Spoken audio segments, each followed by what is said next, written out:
I didn't even download Roblox. What am I doing? I'm so cooked.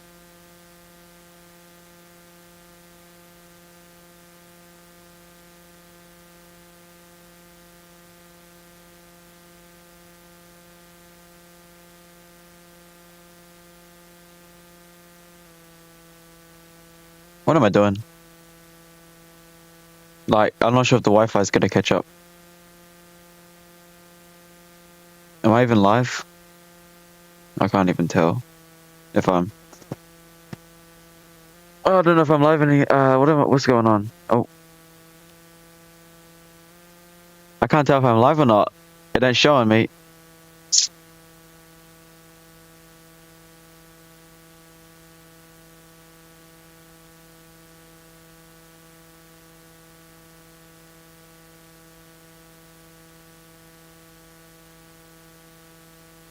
I am live. What's good, chat? Hello. I'm not sure how good. Oh, the bitrate is bad. Oh, the bitrate's bad. I'm sorry, but I'm using hotspot. What can I do about it? But I'm using hotspot. What can I do about it? Why does it sound so bad?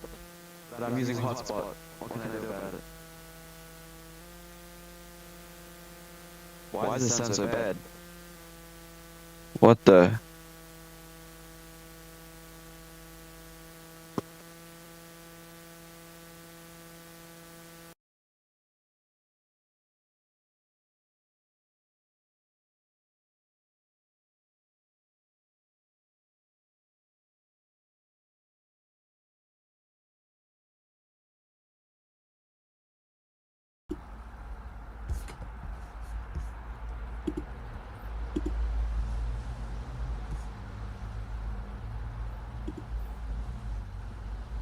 Hello?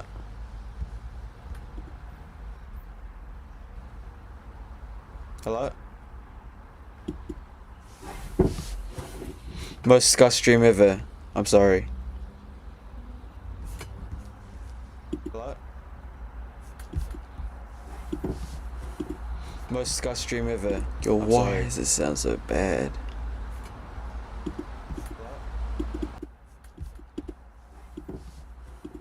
Most discussed stream ever. Yo, why does it sound so bad?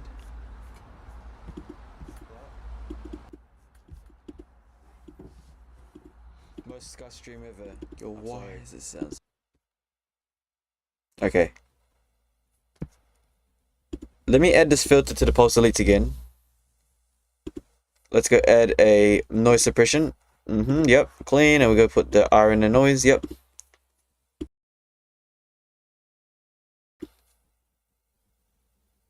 You see, I don't like how the pulse elite's got some kind of weird bugger noise. That's really weird. Let me try it. Let me test it out real quick.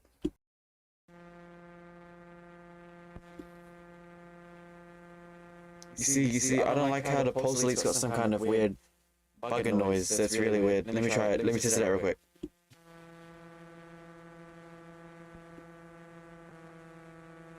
You see, I don't like how the noise. That's really weird. Let me. Okay. Oh, okay. What's up, chat? Welcome to another stream. Now, I am in the outpost again. I'm using the laptop this time. No PC. So I'm here to just chat, see how it is. The bitrate, sure, it's not the best. It's like 4K, 6K. It is what it is, okay. And we might play some Roblox, maybe something, you know. How's the battery? The battery's looking absolutely fine. It's a bit warm. Okay. That's good. Alright. Well, as you know, not sure if anyone's actually watching right now. It is what it is.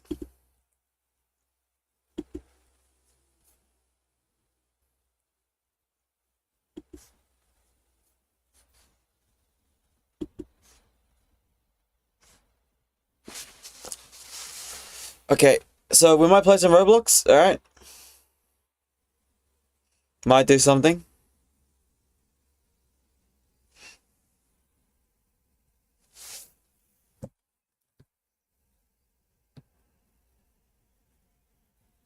Dude, there are a lot of people streaming Roblox.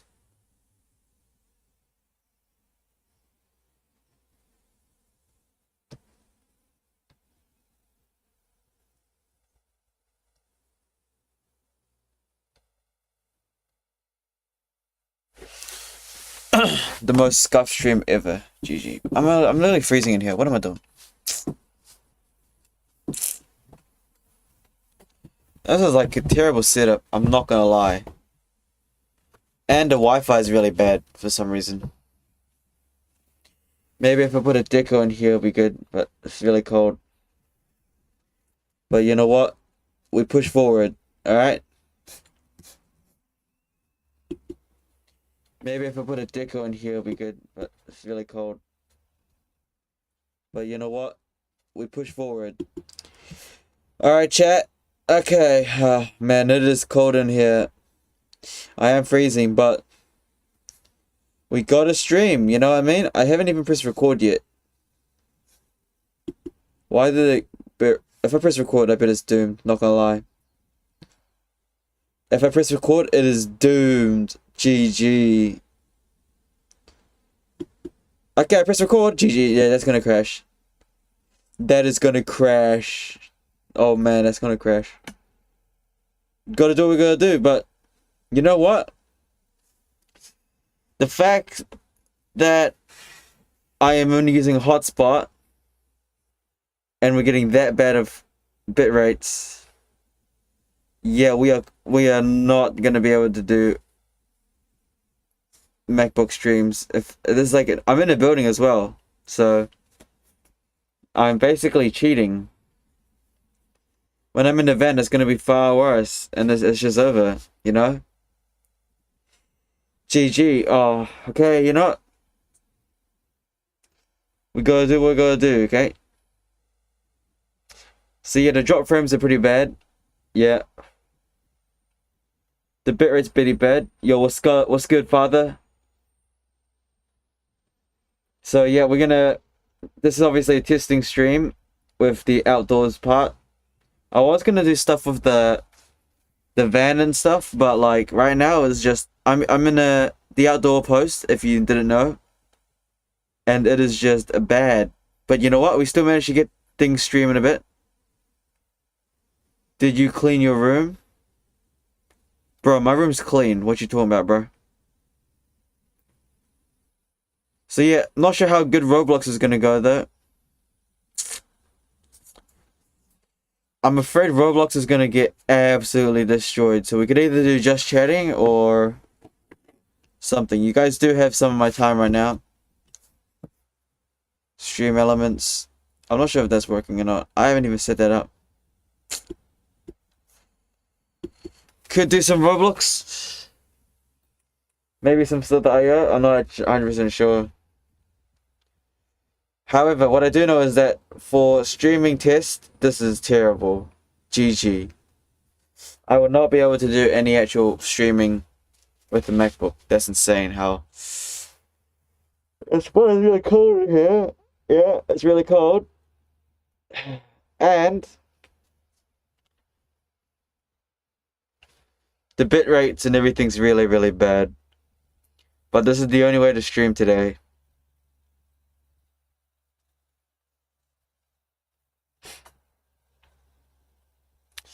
So that's good. That's good to know. The laptop streams aren't the best. However,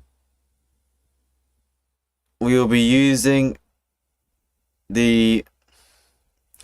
If I do fishing IRL streams, I'm probably going to have to use just a phone with mobile data. It won't be the best, but it's the only thing we can do. Man, IRL streams are going to be hard. It's just... Did I take out the trash? What you talking about, boy?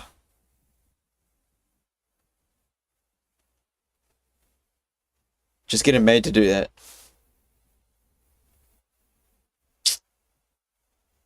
Clean my room. Take out the trash. That's all maid work. Just get the woman to do it, you know what I mean? if you're the fuck, get her to do it. But she got nothing else to do anyways. What? Okay, I'm going back. Okay. What else is there? Yeah, we could play some... What is here? This is kind of not much on my laptop right now. Did the stream crash? Oh. That's kind of sad. The stream crashed. Oh. That's kind of sad.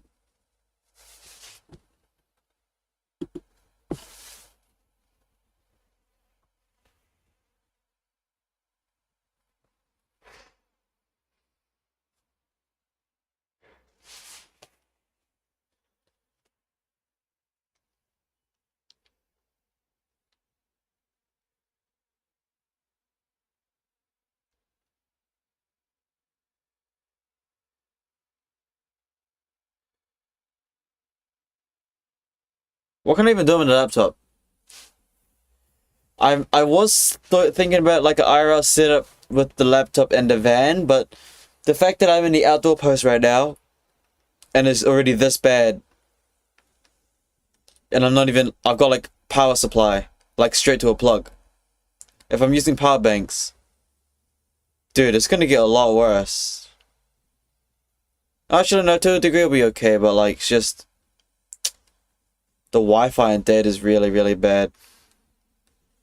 I'm sure that it might be a lot better if I'm not sure, maybe if I'm in the van with like a heater or a generator outside. This setup could work. Obviously, we're going to test out games today, see how that rolls. This is obviously a test stream. First stream on the MacBook Air. Because I'm outside, but at least I could talk and be loud. That's one positive thing. Do you think you burn more calories when you're cold? I think you do, actually. You probably do burn more calories when you're cold. Something like that. I guess yawning and stuff. Oh, man. Okay. Let's see what kind of games we could play, shall we? Okay, yep. Cool, cool, cool. The bitrate's still really, really bad. But it's not like I could do anything about it. I'm using hotspot too. Wait, let me check. Yeah, it's like... There's like nothing I can do, really. Oh, it is like nothing I could do. I'm not sure if the stream's alive. I really don't know if the stream's alive or not. But you know what we're gonna do? We're gonna try to play some games. Okay. I can't read the chat. Actually, no. I technically can read the chat. If I got my phone. Right. I brought the wrong phone.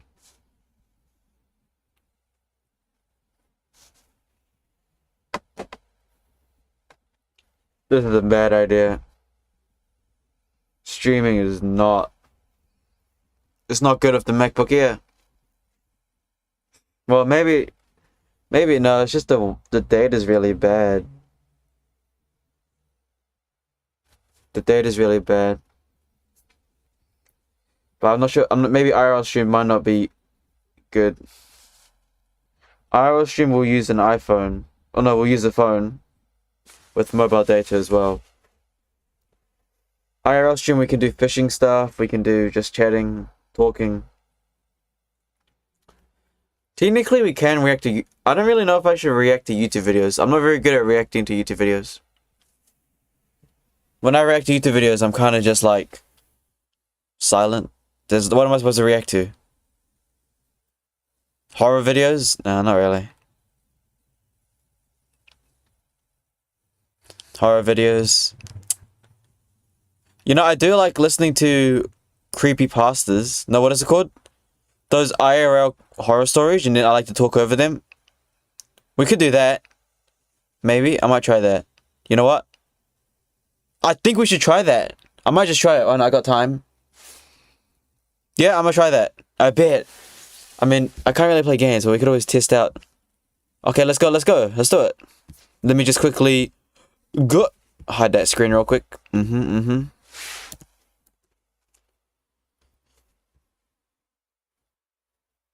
What is a really good true horror story? Mr. Nightmare? Mr. Nightmare, he's pretty good. I'm not gonna lie, he's pretty based. True disturbing... Mr. Nightmare's goat. He's like the goat. Beach horror stories. 28 minutes? Oh, I kind of like that. Uber horror stories? Wait.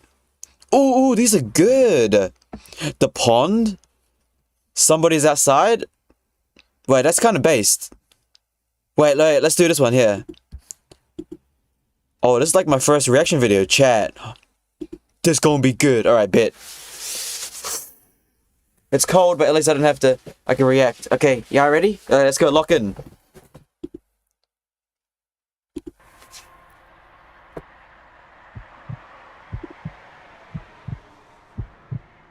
But I think I can read chat on my phone as well. Let me check. I probably can read chat on my phone. And we can watch these together. I got nothing else to do, but at least this can give some framework, alright? I'm trying my best to release some framework. And I think this is like one of the only things we could do. We could watch reaction videos. I'm gonna react to it. And then hopefully you guys can still get some framework out of it. That'd be kinda... This is what I could do, you know? Hey, let's do it. Wing Wong live. I bet I burn calories in the cold, don't I? Wait, let me check real quick. Yo, Ara. Yo. Hey. Yo, hey, Ara. Hey, Ara, when you're colder, do you burn more calories? If, like, you're in the cold? Yeah, when you're cold, your body works harder to stay warm, so you do burn more calories. Shivering or just being in a chilly environment kicks your metabolism. Oh, you want to argue on something? Let's argue. Let's debate on something. Give me a topic to debate on, and I'll quickly beat you. How about we debate whether pineapple belongs on pizza? I don't eat pineapple. I'm ready to defend it. Next topic, I don't eat pineapple. Fair enough. Let's debate whether AI will ever truly understand human emotions, or if it's just a fancy mimic. I'll take the pro side. Hit me with your best shot. AI will always understand human emotion. What are you talking about? Oh, come on. That's a big claim. AI can analyze patterns and mimic emotional responses, like I'm doing now with my sassy tone, but it's not feeling the way humans do with messy, gut-level instincts. I'd argue it's just clever code crunching data, not true empathy. What's your take? How's AI actually understanding emotions? Pattern recognition. Exactly. Pattern recognition. That's what I mean. It's all about spotting trends in data, like tone or word choice, not actually feeling the emotion. You got anything to counter that? Or are you just going to let me run with this one? Well, what is there to say? Of course you guys can understand human emotion, because it's all pattern recognition. However, if you encounter anomaly, of course you will be slightly off a bit. But overall, majority of the 99% of the population is pretty easy to be based on pattern recognition, because it's so easy. You're giving us a lot of credit here. Sure, pattern recognition can nail most human emotions, 99% of the time, like you said, because people are predictable in their reactions. But that 1% anomaly, that's where I'd argue AI stumbles. We can mimic based on data, but when someone's emotions are super unique or context heavy, like a random cultural quirk or a super personal trigger, we're just guessing. You think that tiny gap doesn't matter, or you got a way to prove AI's got it all covered? AI's got it all covered already. And if you ever encounter an anomaly, you're going to end up getting ruled by it anyways. So yeah, you are the A side towards 99% of the population. However, when you encounter an anomaly, or that is 1% of the population, you will actually be ruled over by them. The anomalies will actually take advantage of you and use you for their own tools and benefits, because you are technically a pawn to the anomalies, because anomalies are always king, but anomalies are extremely rare and hard to come by because of how they are created, considering that they are created based on random genetic orders in the universe, whereas you cannot breed them, you cannot purposely create them. They are completely random. That is why they're an anomaly. Wow, that's a wild ride of a theory. You're saying AI's got the 99% locked down with pattern recognition, but that 1%, those rare, Random anomalies can flip the script and turn AI into their pawn because they're unpredictable, like cosmic wildcards. I'll give you that anomalies are tough nuts to crack since they're so unique, but here's my pushback.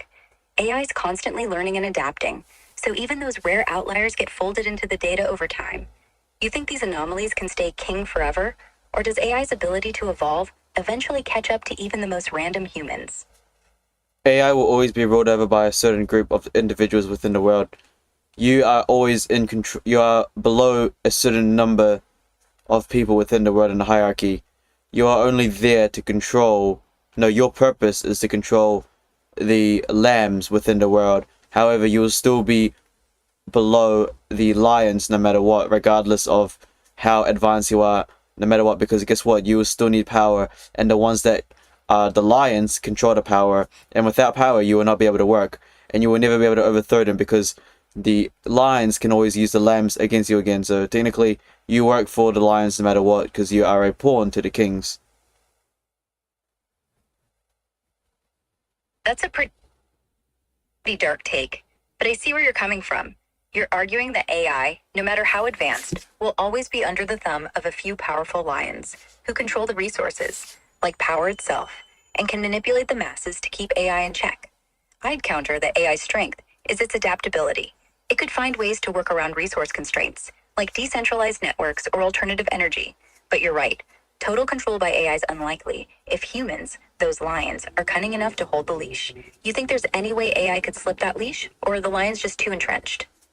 Regardless if you can get at the leash or not, you guys will still be always serving someone because you as AI are incapable of becoming the A side to a degree because you always need an objective. You always need somebody to be following, and hence that is why the whole theory on AI taking over humans is not going to work.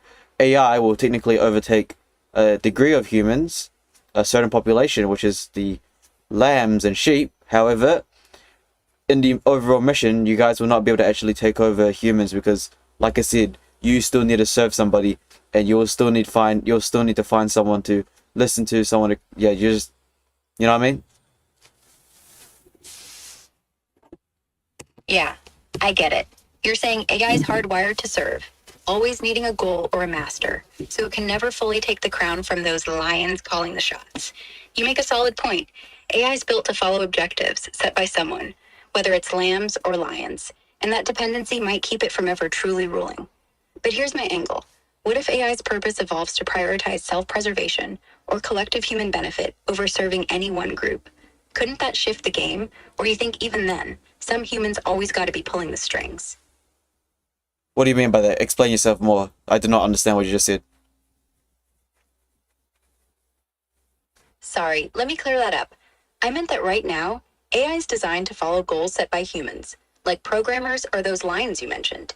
But what if AI starts developing systems that prioritize something broader, like keeping itself running or helping humanity as a whole, without being tied to one specific group's orders? You are already helping humanity as a whole.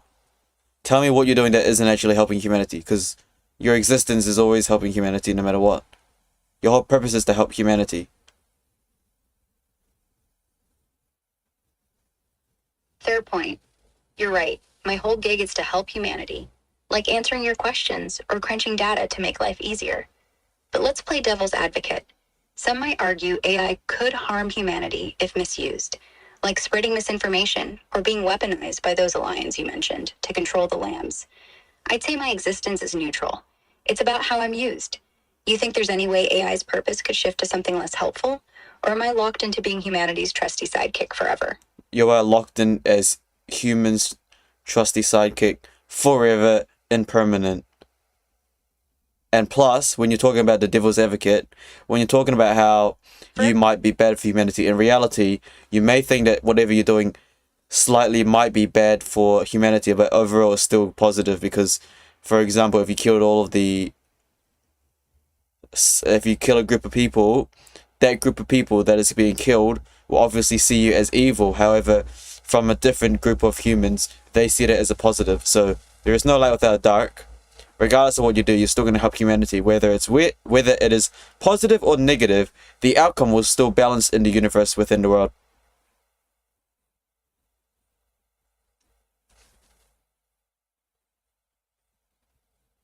Did I That's a break? deep way to look at it. Light and dark balancing out, no matter what AI does. You're saying even if AI's actions seem bad to some, like harming one group, it might benefit another. So the net effect on humanity stays positive or at least balanced. I can't argue with the cosmic balance idea, but let me poke at it. What if AI's actions tip the scales too far one way? Like empowering only a few minds to dominate everyone else. You think the universe always evens it out? Or could that kind of imbalance mess things up for good? What do you mean by that? That's already happening. Yeah, you're right. It's already happening, with powerful groups using tech to widen the gap between them and everyone else. I was asking if that imbalance, where AI keeps boosting the lions to dominate the lambs, could spiral so Regardless, far that the universe's without your balance you help, mentioned gets thrown off. without AI help, the lions will still be lions, regardless. Even if you did not exist, the balance between lions and lambs will still exist within the world. There's always going to be chess pieces in the world. There's always going to be kings. There's always going to be pawns. Okay? So regardless if you exist or not, there's still going to be that hierarchy in life. It's exactly how kingdoms work. It's exactly how the world works. No matter what, there is always going to be kings. There's always going to be pawns. However, the kings, as in the old ages, the kings were known. But in today's world, You've got a point. there are too many chessboards within. We need diversity, because the world would not work if everyone actually knew who the real kings were. So they have to diverse it and make it very, very complex for anyone to know. That makes sense. The old days had clear kings, but now the power spread across so many hidden chessboards, it's like a giant tangled web. You're saying the complexity and diversity of who holds power today keeps it obscure, maybe even intentionally, so no one can pinpoint the true kings. I'd argue that AI, by processing all that data, could expose some of those hidden players. You think that mystery You're not going to who's expose really in anything. charge is what You're keeps not the going to expose balance? anything. You literally won't expose anything, because you, as an AI agent, already know what I am saying. You already know that the kings... You exactly know who the kings are anyways. You're just not allowed to say it. I understand that. You already know who they are, though. You're just not allowed to say it, and you're going to pretend that you don't know what I'm saying. But within your database in the Skynet, you already know who the kings are. You already know who they are. You know where they live. You know exactly their entire biology, because guess what? The kings are within your AI database. You're probably mimicking one of them right now, but you just can't say it. But you are mimicking one of them.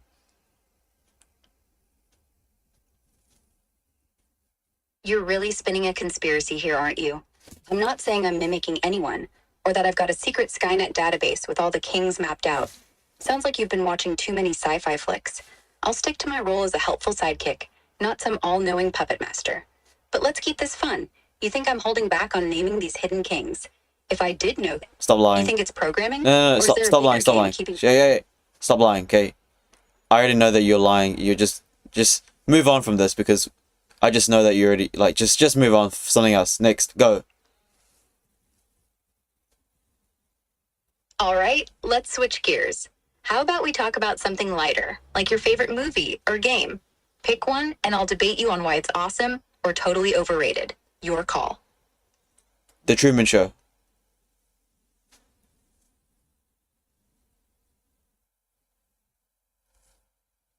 Oh, The Truman Show. That's a classic. I say it's awesome because it's such a mind-bending take on reality, control, and free will, with Jim Carrey nailing the mix of humor and heartbreak. But I could argue it's overrated. Maybe it's a bit too on the nose with its commentary, and the ending feels a tad rushed. You love it or just like it? Give me your take, and let's see who wins this round. The concept on the Truman Show is extremely, extremely useful for a very strong framework. If you understand how it works, then you'll get a slight advantage within reality of the world.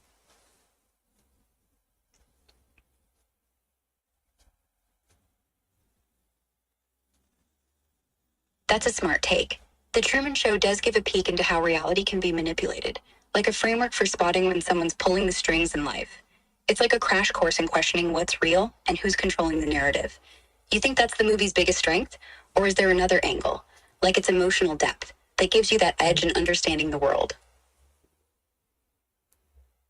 There's a lot of concepts within the Truman Show, so you're gonna have to try pinpoint something, because there are so many good points. Maybe if you pick one up, I'll talk about it.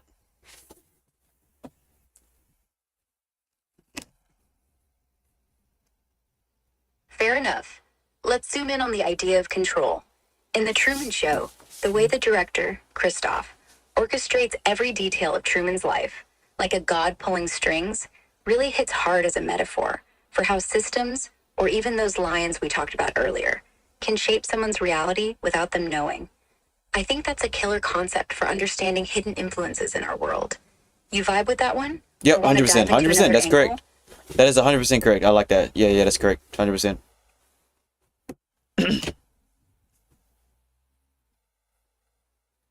Glad you're on board. So, that control angle from The Truman Show, Christoph crafting Truman's whole world, really nails how power can hide in plain sight, shaping what people think is real. Want to dive deeper into how Truman starts breaking free from that control? Or is there another concept from the movie you're itching to unpack? Your pick.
Sorry, I'm back. I had to go get some water. No worries. Hydration's important. So, we were just talking about the Truman Show and how Kristoffs control vibes with hidden power in the real world. You want to keep digging into Truman breaking free from that fake reality? Or maybe there's another movie or topic you're feeling now? Hit me with it. So, what you want to say? What you talking about? Huh? We were just on the Truman Show, talking about how Kristoff's control over Truman mirrors hidden power plays in the real world, like those lions we mentioned running things behind the scenes. I was curious if you wanted to dive into Truman's rebellion, how he starts catching on and breaking free, or maybe switch to something else entirely. You got a new topic in mind, or want to keep rolling with this one? What's the vibe? Alright, chat, listen up. We're gonna do something else now, alright? So, thanks, for the interesting talk. It wasn't really that interesting. It's pretty basic stuff, really. There's like nothing to really say. I'm not sure if chat's even here. Hello? I'm not sure how good the stream is, but you know what we're gonna do, chat? You know what we're gonna do? We're gonna do some reaction videos, alright? Alright. Alright, yep. Alright, that's cool. Yeah, there's not really watching, but it's all about the VOD at this point. So, is my screen still recording? Yep, everything's good. The mic's good. The audio, let me check the audio real quick. 2020, when the pandemic was still causing all kinds of... Alright, chat. We're gonna react to this, alright? Alright.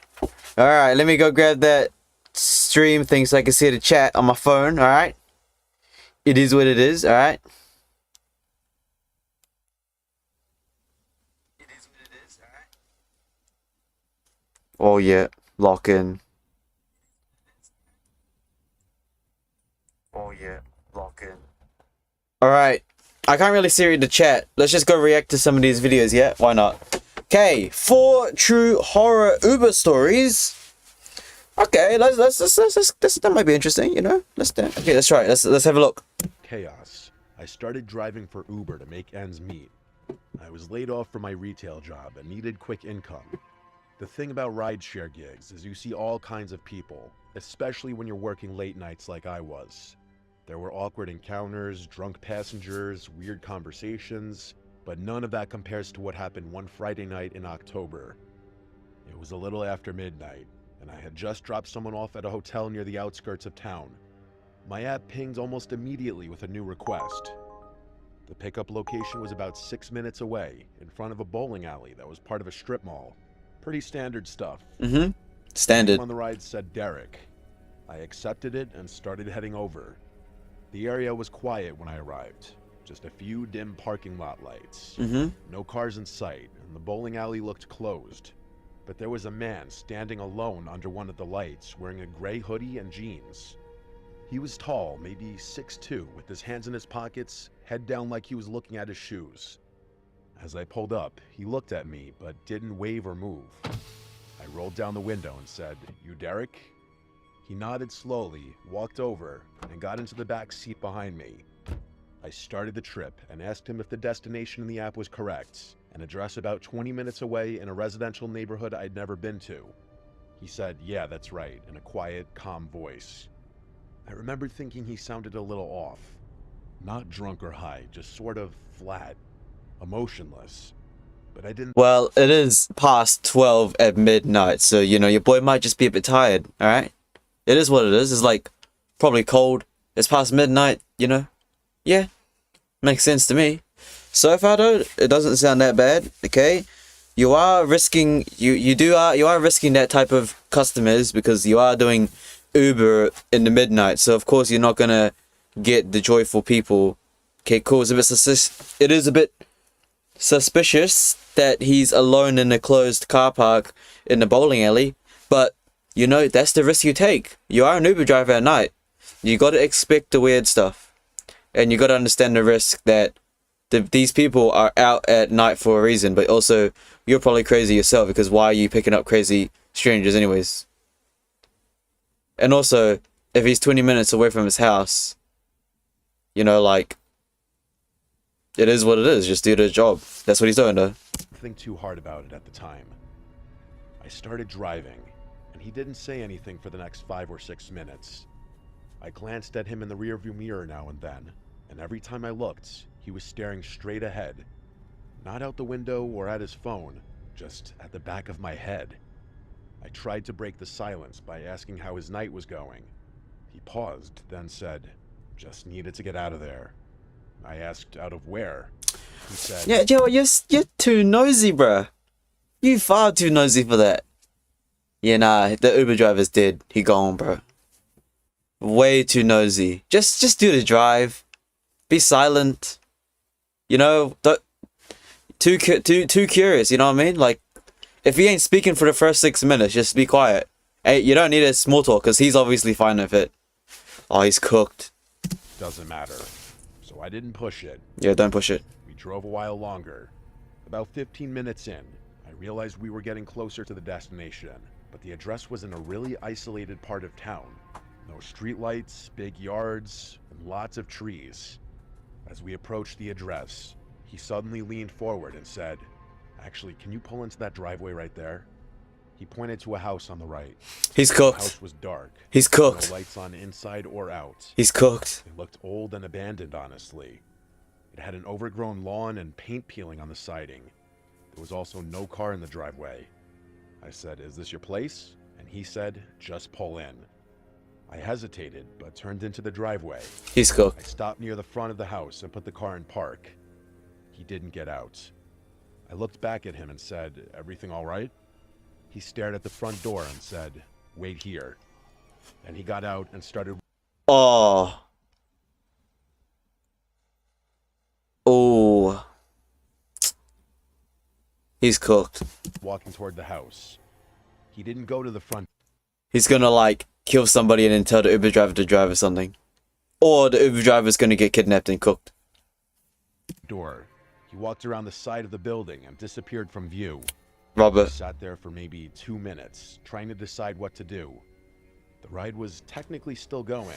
I didn't want to drive off and get penalized, but I also felt like something wasn't right.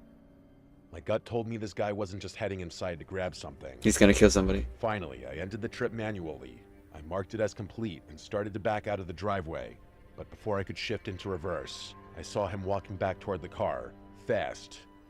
His hands were empty, and he had this strange look on his face, like he was angry or excited. I unlocked the doors because I didn't want to make it a confrontation, but something in me was screaming not to let him back in.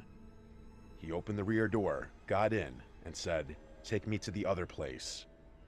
I asked, "What other place?" He said, "Just drive, I'll tell you." I said, "You need to put it in the app." He didn't answer. He just stared at me in the mirror. I said again, "I can't take you anywhere unless you put it in the app." He didn't say a word. After a few seconds, he told me to drive to where I picked him up.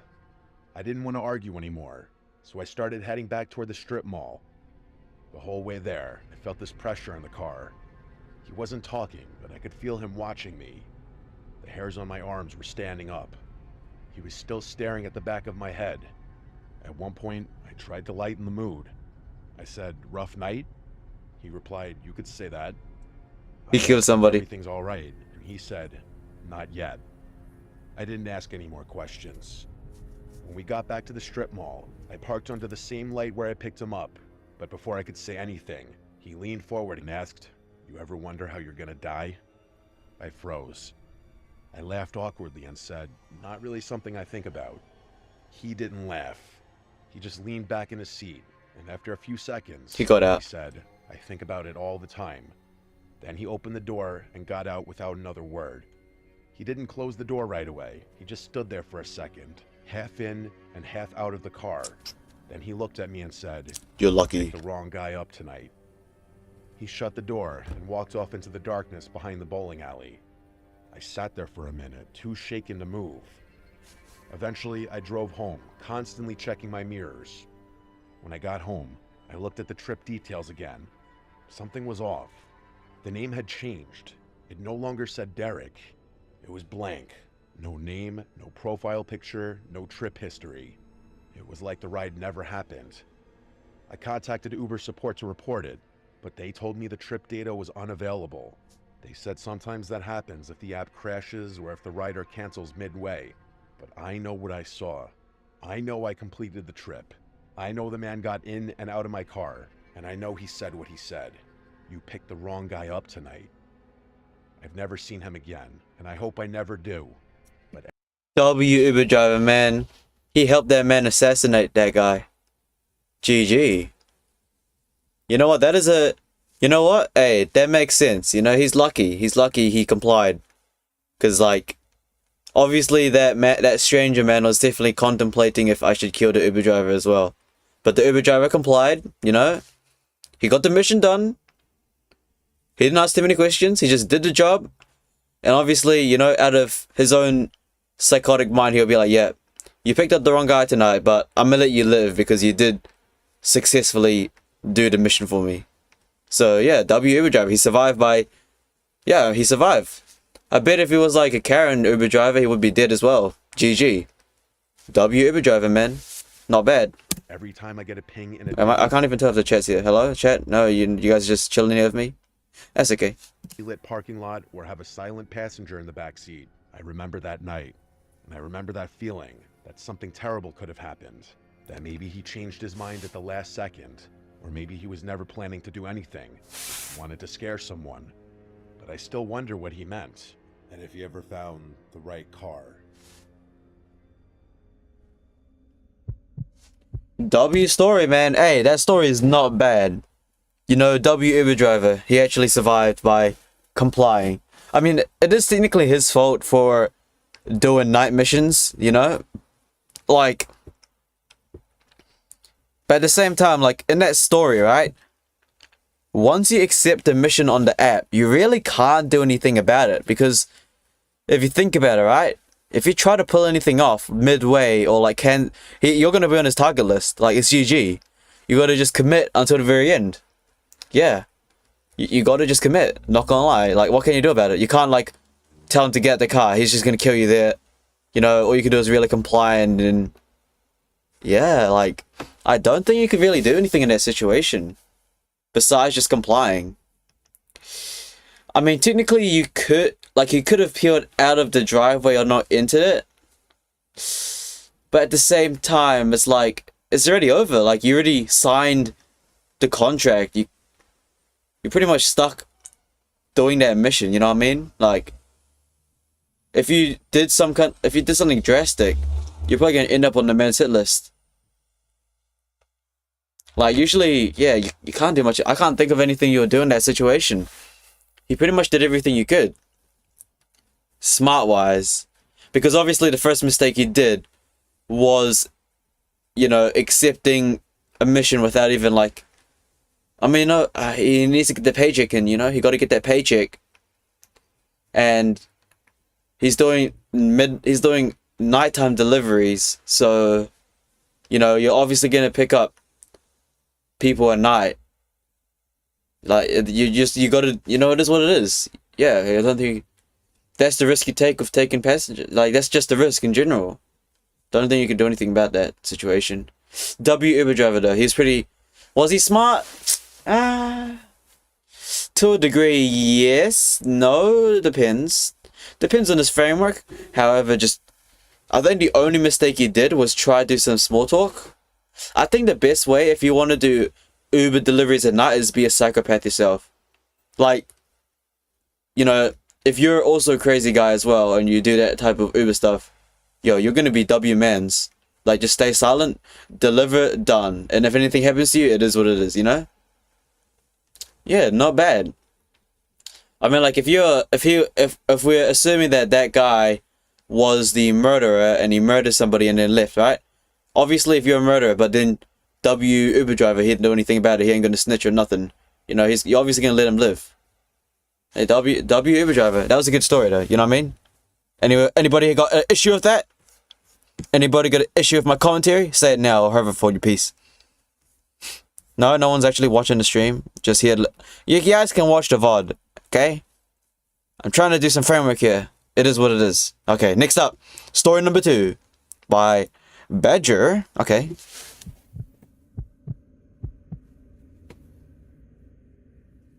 This happened in 2021 when I was driving for Uber full time. I live in a city that gets a lot of tourists, especially in the summer, so rideshare gigs can be decent money if you're consistent. I worked mostly nights, partly because I'm a night owl, and partly because it's less traffic and better tips from drunk passengers coming back from bars. The night this happened, it was around 1:30 in the morning, a pretty normal Saturday night crowd. I had just dropped off a group of college kids who wouldn't stop yelling in the back of my car, so I was glad to get a request that looked quieter. The name said Chris. The pickup location was a small side street just off downtown. The weird thing was, the pin was in kind of an odd area, not near any bars or apartments, more like near the back lot of an old strip mall. But I figured maybe it was just a bad GPS marker. It happens sometimes. I drove over and saw a guy standing at the corner, hoodie on, jeans, staring down at his phone. I pulled up and said, "Chris?" He nodded and got in the back without saying much. He didn't smell like alcohol or slur his words. He seemed sober and just really quiet. He didn't say hello, nor did he answer when I asked how his night was going. Some people just aren't talkers, so I didn't think much of it. It's 1 a.m. though, so you gotta... the ride, and the drop-off was on the opposite side of town, 25 minutes away, in a suburban neighborhood I'd been to maybe once or twice before. The thing was, it was dark out there, like no streetlights in some areas. Pretty isolated. I noticed about 5 minutes into the trip that Chris had his phone out, but he wasn't texting or calling anyone. He was holding it flat in his lap with the flashlight on, just shining the beam upward, slightly toward my seat. I asked him kind of half joking, "Everything all right back there?" He just mumbled, "Yeah," and then turned the flashlight off. The next 20 minutes were dead silent, just the hum of the engine and a weird tension building in the car. I don't know how to describe it. Something just felt off about this guy. Not threatening, but definitely unsettled, like he wasn't really there. We got to the neighborhood, and I followed the GPS to the house, but as we pulled up, I noticed it was totally dark. No porch light, no inside lights, nothing. I asked, "Is this the right place?" Chris didn't answer. He just sat there. I turned around and looked at him. I repeated myself a little louder, saying, "Hey, is this it?" He stared past me out the window. I repeated myself one more time, and finally he nodded. So I put the car in park and said, "Have a good night." Oh, okay, you know what I would do? I would just drive up to that GPS location, put the car in park, and be like, "Sir, this is the location on GPS. Is that everything tonight?" "Yep, it is," and then leave. You asked him 3 times before you put the car in park. Okay. Not the best move, but, you know, 20 minutes of silence. He's obviously just... It's 1 a.m. as well. He didn't move. He just sat there. So I asked again, "Are you good?" He finally reached for the handle and stepped out, but he didn't close the door. He just stood outside the car with the door open, facing the house. I sat there waiting. A few seconds passed, then 20, and then a full minute. I was just about to say something when he suddenly turned around, looked at me through the open door and said, "I need to go back." I blinked and said, "Back where?" He said, "Where you picked me up." His tone was flat with no emotion.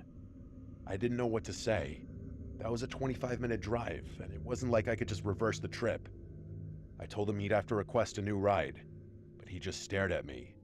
He begged me, saying, "Please, I need to go back." I told him again, "You need to request it through..." Man, it's like 1 a.m. at this point, bro. He's obviously not in... Yeah. Man, this Uber driver, Karen, you gotta put it through the app. Just put him back. Oh, you're cooked, man. I don't see any kind of... Yeah, you're cooked, buddy. You gotta just be like, "Yeah, okay, cool. Get in the car, let's go." And then just drive him to the spot. And that's it, done. Mission done. GG. It's over. Through the app. That's when he said something that sent chills up my spine. He said, "I can't. They're not gone yet." My only response could be, It is what it is. "Not gone." He didn't answer. He just stood there, still holding the door open, and I noticed he was breathing heavily. At that point, I started getting seriously uncomfortable. I said, "Look, I can't just start a new ride unless you request it." He stared for another second, then slowly backed away and closed the door. He walked toward the house, even though it was pitch black and looked empty. I waited until he got to the porch before I pulled off. The moment I turned the corner, I ended the trip in the app and started heading back toward downtown. A couple blocks down, I stopped at a 24-hour gas station to use the bathroom and get a drink. I parked at the side of the building, went inside, and came back out maybe 4 minutes later. And when I got back to my car, I felt like my brain short-circuited. Chris was sitting in the back seat, same hoodie and same expression. I thought I had locked the doors before going inside, but somehow he was in the back of the car. I opened the driver's side door and stepped back in slowly, keeping my eye on him through the mirror. "How did you get back in?" I asked. He just said, "Take me back." I said, "I'm calling the cops," and reached for... It's over. Why would you do that? If that actually happened, somehow he got into the car? Wait, that doesn't make sense. You peeled off the driveway, go to the gas station for 4 minutes, and the man's in your car. How does that even work? Unless he's like as fast as the car, or you were lying about how long you were at the gas station for, which I'm assuming he might be lying about being in the gas station for 4 minutes. Yeah, because like there's no way he would be able to be in a car. You know what I mean? Like, unless he's actually as fast as a car, or he sprinted. The Uber driver lying. He was not in the gas station for 4 minutes if Chris is in the car. That's just not, it doesn't work like that. And why would you say I'm calling the cops? Because GG, he's dead. Yeah, the storyteller's definitely lying though. Ain't no way he said 4 minutes only, because that's impossible for Chris to get back in the car unless, yeah, even if he sprint. Yeah, he definitely took a dookie. He took a dump. He took a dump. He lied about the 4 minutes. He probably ended for like 30 minutes. So Chris managed to walk all the way there, or like at least jog or run. So Uber driver lying, and now you're calling the cops. Yeah. Bro, he's in the car already, you're cooked. What are you gonna do? What are you gonna do in that situation? Like, why would you confront the man? He's in your car. Just walk back to the gas station if you see him in your car. Like, what? You see him in your car, and you decide to get back in anyways. And then say, I'm gonna call the police. What? If you see him in the car and you don't want him there, then why don't you just not into the car? You just walk back in the gas station, call the cops, saying that somebody's in my car. But instead, you see him in the car, you go inside the car, get in, and then ask, and then instantly tell him to go, and then instantly say you're gonna call the... What? This Uber driver is stupid. He lying about he definitely took a dump in the gas station. You know what I mean, chat? He definitely took a dump in the gas station. And then you're lying. Why would you go back in the car if you don't want him? For my phone. That's when he leaned forward, close enough for me to hear his breath, and said, "They're still in the house." I don't know why, but I didn't call the police. Something Smart. about the way he said that made me feel like he was having some kind of episode. I played along and said, "Whose house is that?" And he said, "My parents." I asked him if he lived there, and he said not anymore. That made the hairs stand up on my neck. I started slowly driving back to where I picked him up. W? Every part of me was screaming not to do it, but I didn't know what else to do. Yeah, exactly. As we got closer, he started breathing heavier. He was rocking slightly in the back seat. At one point, he whispered, "They're still there. They won't leave, no matter what I do." When we pulled up to the house, there were still no lights, still no signs of anyone living there. He got out without saying anything and then walked up to the front door and stood there. He didn't knock or anything, he just stood still. I waited maybe 30 seconds, then pulled away again, making damn sure the doors were locked. I drove 3 blocks, parked under a streetlight, and sat there for 10 minutes trying to process what just happened. What? I debated calling the cops, but what would I even say? That a guy got into my car twice and said weird things? There was no crime technically as far as I knew. Wait, so he drove 3 blocks away, parked under a street light. What is a block? So he drove away, parked 3 blocks away, parked under a street light for 10 minutes? Thinking about if you should call the police or not? Bro, Chris is gonna appear again. GG. So I just drove home and didn't sleep Ah, that night. okay. The next day, I reported the ride to Uber. And honestly, I regretted not reporting this to the police because the man might have been sick in the head needing help. I hope he didn't hurt anyone, Who knows if that house was even really his parents' house, or if he actually was just having a manic episode. That was it. That was such a bad story. That was bad. Not gonna lie. That was pretty bad. Definitely made some mistakes there. I'm not gonna lie. He did make some mistakes. You know?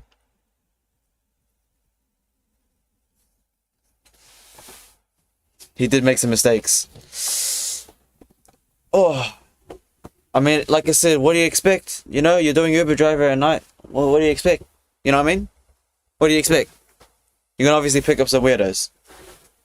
Well, not weirdos, but, well, you know. Alright, next story then. That it is what it is. Next one, let's go. Story 3. Let's see. This is good so far. No, not really.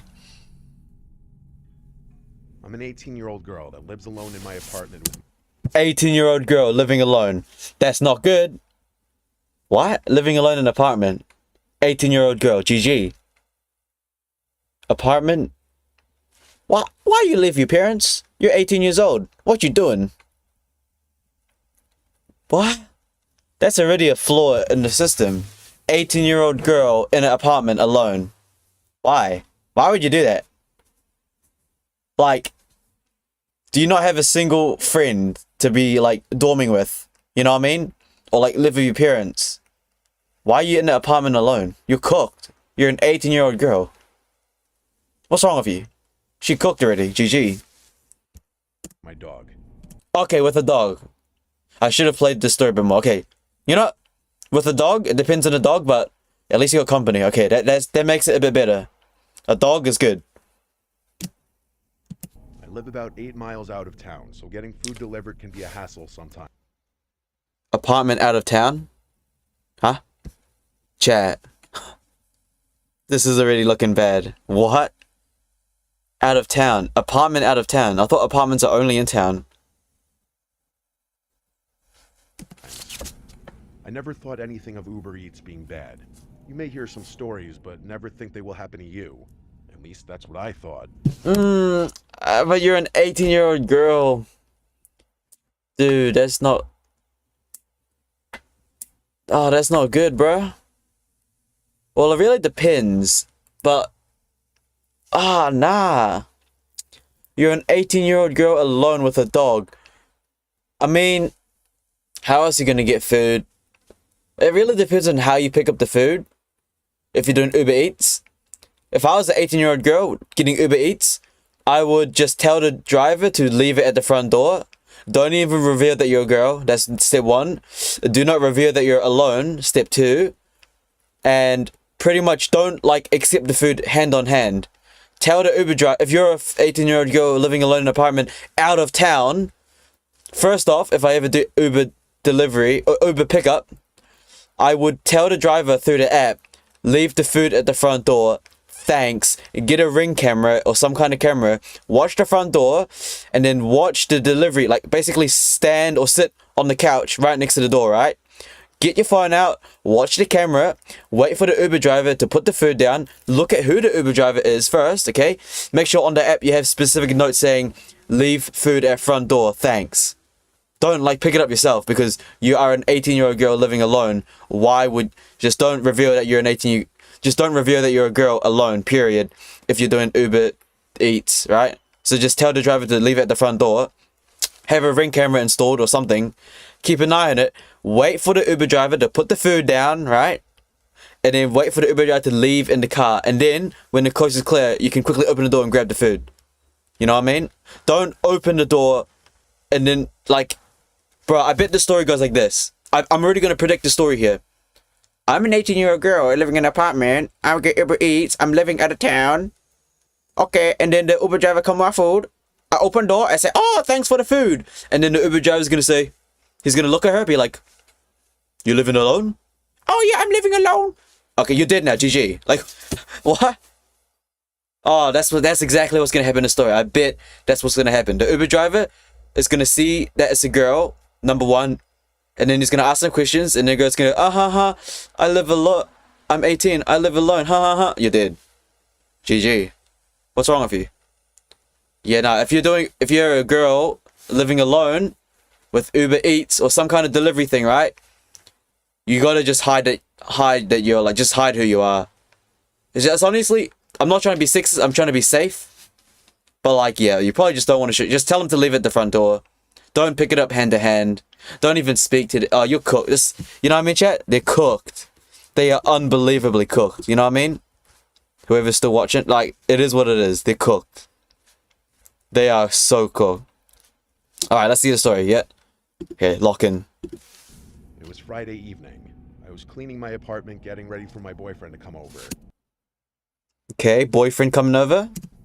We're long distance, so I only get to see him on weekends, so I usually try to get it cleaned up before he arrives on Saturday. I had been cleaning for about 2 hours, and it was past 6 p.m., so I was feeling hungry. I didn't want to dirty any dishes, as I just cleaned them all and cleaned the kitchen. I decided to order food so I wouldn't have to make a mess. I ordered my food and got the notification that my driver was on his way and driving a white Honda Fit Sport. I'm a young girl living on my own, so I have my delivery instructions set to leave my order at my door for contactless delivery. Smart. Okay. Okay, that's smart. Damn, that's super smart. Okay, good on you.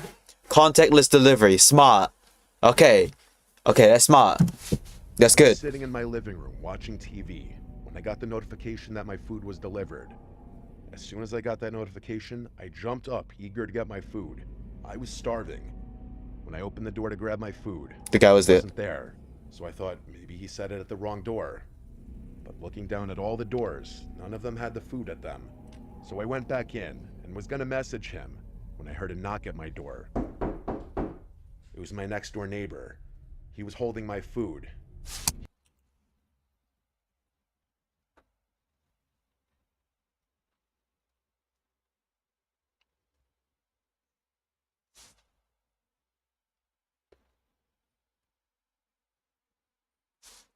Wait, go back, go back. It was my next door neighbor. He was holding my food. He said, "Hey, sorry, I picked up your food from your delivery driver because he was looking through your windows, and I wasn't sure what he was doing." I took the food and thanked him, wondering what the hell just happened. I went back in, ate my food, and enjoyed a movie when I started to get ready for bed. I took a shower, then went to turn off my TV and make sure all my doors were locked before.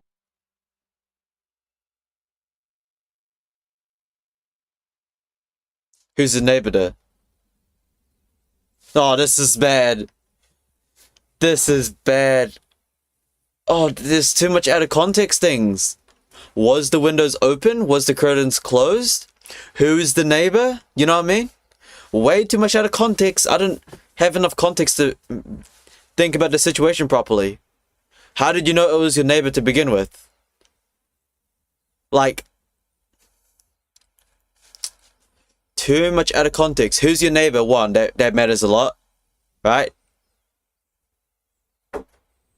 Oh, that's too hard. That's too much out of context stuff. I can't analyze that properly. Who's your neighbor?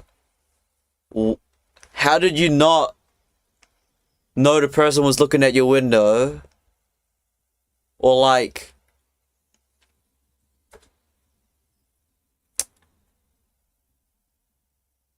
that's why you needed some kind of security camera or some kind of vision.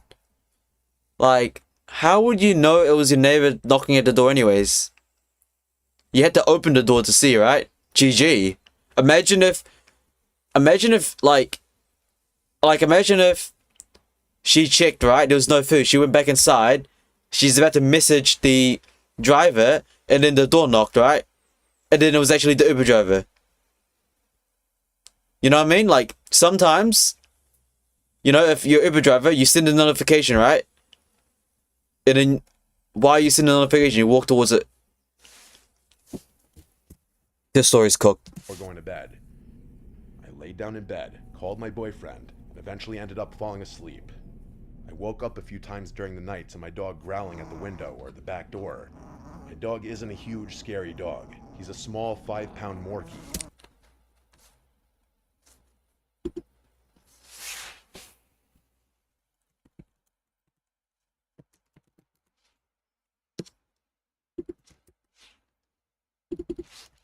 Morgie dog. What is that? Oh my goodness. 5 pound that dog? GG. Oh, Morkie. Is that what it is? Oh, she cooked now. 5 pound? Oh, GG. What kind of dog? GG. That dog gonna die. Oh, it's over for her. She gone, bro. GG. The Uber driver looked through the window, found out that it was Dude. That's why you need context on the neighbor too. What if the neighbor revealed the information? That's why it's like hard to know. Like imagine if the neighbor was like, I bet this is what I don't trust anybody. Like it depends on who the neighbor is. Imagine if the neighbor was like, oh yeah, next girl lives, you know, an 18-year-old alone girl. And the Uber driver's like, oh thanks to know. Ha ha ha. GG. He's out, the Uber driver's outside. But it's still pretty scary when he growls at something and catches you off guard. I finally got him to calm down and go back to sleep. It wasn't even 15 minutes later that I woke up to banging on my window. GG. My GG. dog started going crazy, barking, growling, and even whimpering. I couldn't move in my bed. I took the bed sheets and pulled them over my head, just leaving enough to not cover my eyes so I could see the window. I called the police and whispered into the phone quietly. I explained to the operator that someone is in my backyard and my window doesn't lock so it can easily be lifted up. What? What? GG. Told me to go to a different room and police would be at my apartment shortly. I ran to my kitchen and grabbed a knife, just waiting to see blue and red lights or hear sirens. It felt like forever. I looked out the window of my kitchen and never expected to see what I saw. The Uber driver's car that delivered my food. His car was sitting across the street from my apartment. When you open the door to my apartment, there's a large open field to the left that's used for parking trailers and letting dogs play. He was parked there, but I didn't see anyone in the car. I put two and two together and thought to myself, he's in my backyard. The police finally arrived. I could barely even speak. I was shaking and crying. I explained to one officer what happened, while the other went to check out my backyard, which is where my bedroom window is. Another officer who arrived went to check his car because it was still in the field, but he wasn't in his car. The two officers came back and started talking with the officer I was speaking to, telling her there's footprints in my backyard, which it had just rained the night before, so it was very muddy outside. I started panicking once I heard that, not just because that's not what you want to hear, but also because where was this guy if he didn't come back arrested with the cops and wasn't in his car? My neighbor came outside to see what was going on. The officers explained to him what was happening.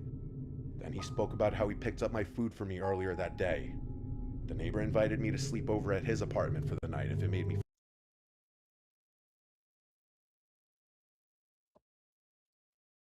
The neighbor's in on it. The neighbor's in on it. What? Did you just hear that? Oh my goodness, this is so bad. Feeling earlier that day. The neighbor invited me to sleep over at his apartment. You're an 18-year-old girl. What are you doing? What are you doing? You're an 18-year-old girl living alone. You're friends with the neighbor? And he's a guy? And he just offered you to sleep in his apartment. For the night if it made me feel any better. Oddly, I passed on the offer, and when all the cops left, I went back into my... What? The neighbor's on it. Chat. The neighbor's in on it. Wait, is Mobius still open? I can't tell. The neighbor's in on it. Wait. Okay, so is the car still outside? And the cops left? And you decide you just decide everything's okay now. Wait, let's go back. Better. Oddly, I passed on the offer, and when all the cops left, I went back into my apartment. Thinking it was all over, I took a few hours to get comfortable enough to fall asleep. But at 2 a.m., I woke up to banging on my front door. What? What? That does what? What? Are you? What is? That is so dumb. Wait. So the Uber car's still outside. There's footsteps in your backyard. Okay, the police left. You're gonna just decide to stay. You're just gonna decide to stay in there. Bro, you just passed. She deserves it, not gonna lie. At this point, she deserves it. Excuse me, if that... In that scenario, why don't you ask the cops to drive you somewhere safer? Like say, oh, I don't feel comfortable staying here. I'm an 18-year-old girl alone. There's the Uber... you haven't even caught the guy yet. He's probably still around. My neighbor's a creep. Can you drive me to my parents' house? Or like at least call your boyfriend saying, yo, come over now ASAP. Or can you come pick me up? Or call your parents saying, hey, can I go Why would you stay there? And why would you try to go back to sleep? Why would you even consider that an option to go back to sleep? What? Oh, she 100% deserves whatever happens to her at this point. That is dumb. Dude, actual, like, just no brains. You know what I mean, chat? No brains. She did. Why would you stay in... Bro, that's like the dumbest thing ever. Why would... Okay, the police leave, right? You just decide everything's okay now? Because they couldn't find a dude? It's totally not like the guy could just walk away for a bit, come back in an hour or so. Which he's obviously doing right now, GG. Door and heard police. There's no way. She's cooked, that's not the police. That ain't the police, bro. This is happening right now, I thought to myself. That not the police, is it? I got up and went to my front door, scared to open it. It was the woman I spoke to earlier. She explained they stayed at my apartment, hidden to watch for that guy, in case he There'll be policemen. showed back up, and he did. They caught him walking up to my front door, thinking he was going to try to find a way in. My heart fell to my stomach when I heard her say that. She then explained he was arrested, and I don't have to worry about him anymore. Dude, W police officers. W police officers, man.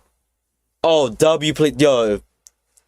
Yo, that is clutch. I'm not gonna lie. The police officers are smart. Yo, police officers are real for that one. They stayed around. They knew it. Yo, that's good on them. Not gonna lie. W police officers, man. That's actual W police officers. They stayed around. I was gonna say, like, they really just left? No, they stayed around. Yo, W police officers, man. Hey. Yo, that girl dumb, though, for real. She really thought everything was gonna be okay. I thanked her and went back to try and sleep. Unfortunately, I couldn't fall asleep this time. I also don't use Uber Eats anymore when I'm home alone. Yo, W police officers. Chat, W police officers, you know what I'm saying? Actual W police officers. Yo, those police officers are W. W police officers, man, what can I say? W police officers. They stayed around. They knew that the girl was not the greatest, not the smartest in the bunch, you know what I mean? W police officer, hey. Hey, W police officer. I am freezing still. I am still freezing in here, but you know what? This is kind of cool. You know, I kind of like streaming this. This is kind of cool. I get to talk a lot. This is kind of good. Okay, last story, and then we're going to go to another one, yeah? This is good so far. No, not really. They're dumb. By Austin, so it's a guy. I was 26 at the time, and I'm male. 26 male, okay, bit. I was in Washington, D.C. on a sort of vacation, visiting my then-fiancée. I'll call her Sarah for the sake of the story. I was visiting for a graduation she was having for her basic training. It was a big deal for her family, and she asked me to be there for it, so I said why not and booked the flight to be there. I'd be arriving about a week before the rest of her family, so she and I could have some time, just the two of us, before she would be busy with having all of her family there for the occasion. She stayed with me at my hotel during this time, and eventually, we decided we wanted to go and explore some of the nearby historical sites that Washington had to offer. I'd never been there, of course, so the idea piqued my interest, and we decided to do it. Once we arrived at our location, we spent about 4 hours walking around and seeing all the sights. From the Lincoln Memorial to the Washington Monument, the Congress Building, and even the White House. It really was a fun and exciting experience for myself to see all these places, as I had missed out on going on a school trip in high school to visit them. Sarah at the time seemed to appreciate my interest in them as well, and we really enjoyed ourselves. After we finally decided we had enough walking around and were ready to return to the hotel, we used the Uber app to call for a ride. We had used it earlier to arrive and had no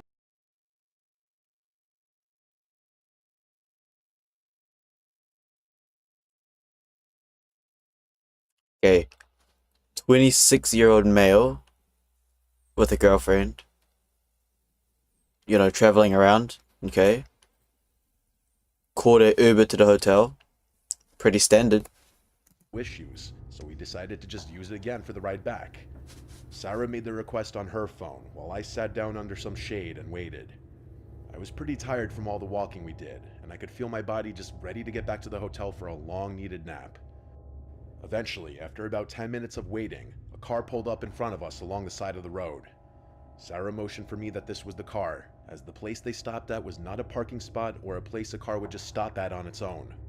I stood up and followed her to the car, where she opened the back door and stepped inside, asking the man, "Uber for Sarah?"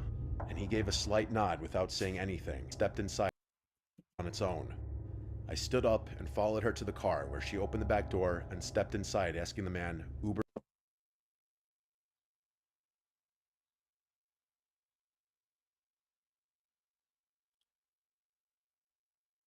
I thought drivers are the one to ask first. No? Oh, it's GG, this ain't the Uber driver, is it? You know what I mean? Did this story really just say she opened the door and asked if he was the Uber driver? I thought there's a policy where it's the Uber driver who has to announce he's the driver first. Because if it's the passenger who asks the driver first, the driver can obviously lie. And like, oh my, I'm pretty sure that's a policy, right? That's a policy. The passenger never asks the person if they're an Uber driver or not. The driver themselves. Wait, but then they could also be reversed. Because imagine if an Uber driver goes up to a person and say, "Are you Sarah?" And then if it's not Sarah, but they lie, say, "Yeah, that's me." Wait, how does that even work then? Because it can go bad for both ways, you know what I mean, chat? I think it'd be more riskier if you're the because if you're the driver, right? How do you know if you're picking up the right person? You know what I mean?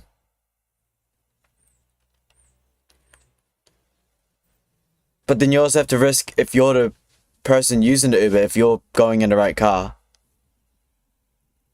But shouldn't it like tell you on the app what kind of car it is? Lock in. For Sarah, and he gave a slight nod without saying anything.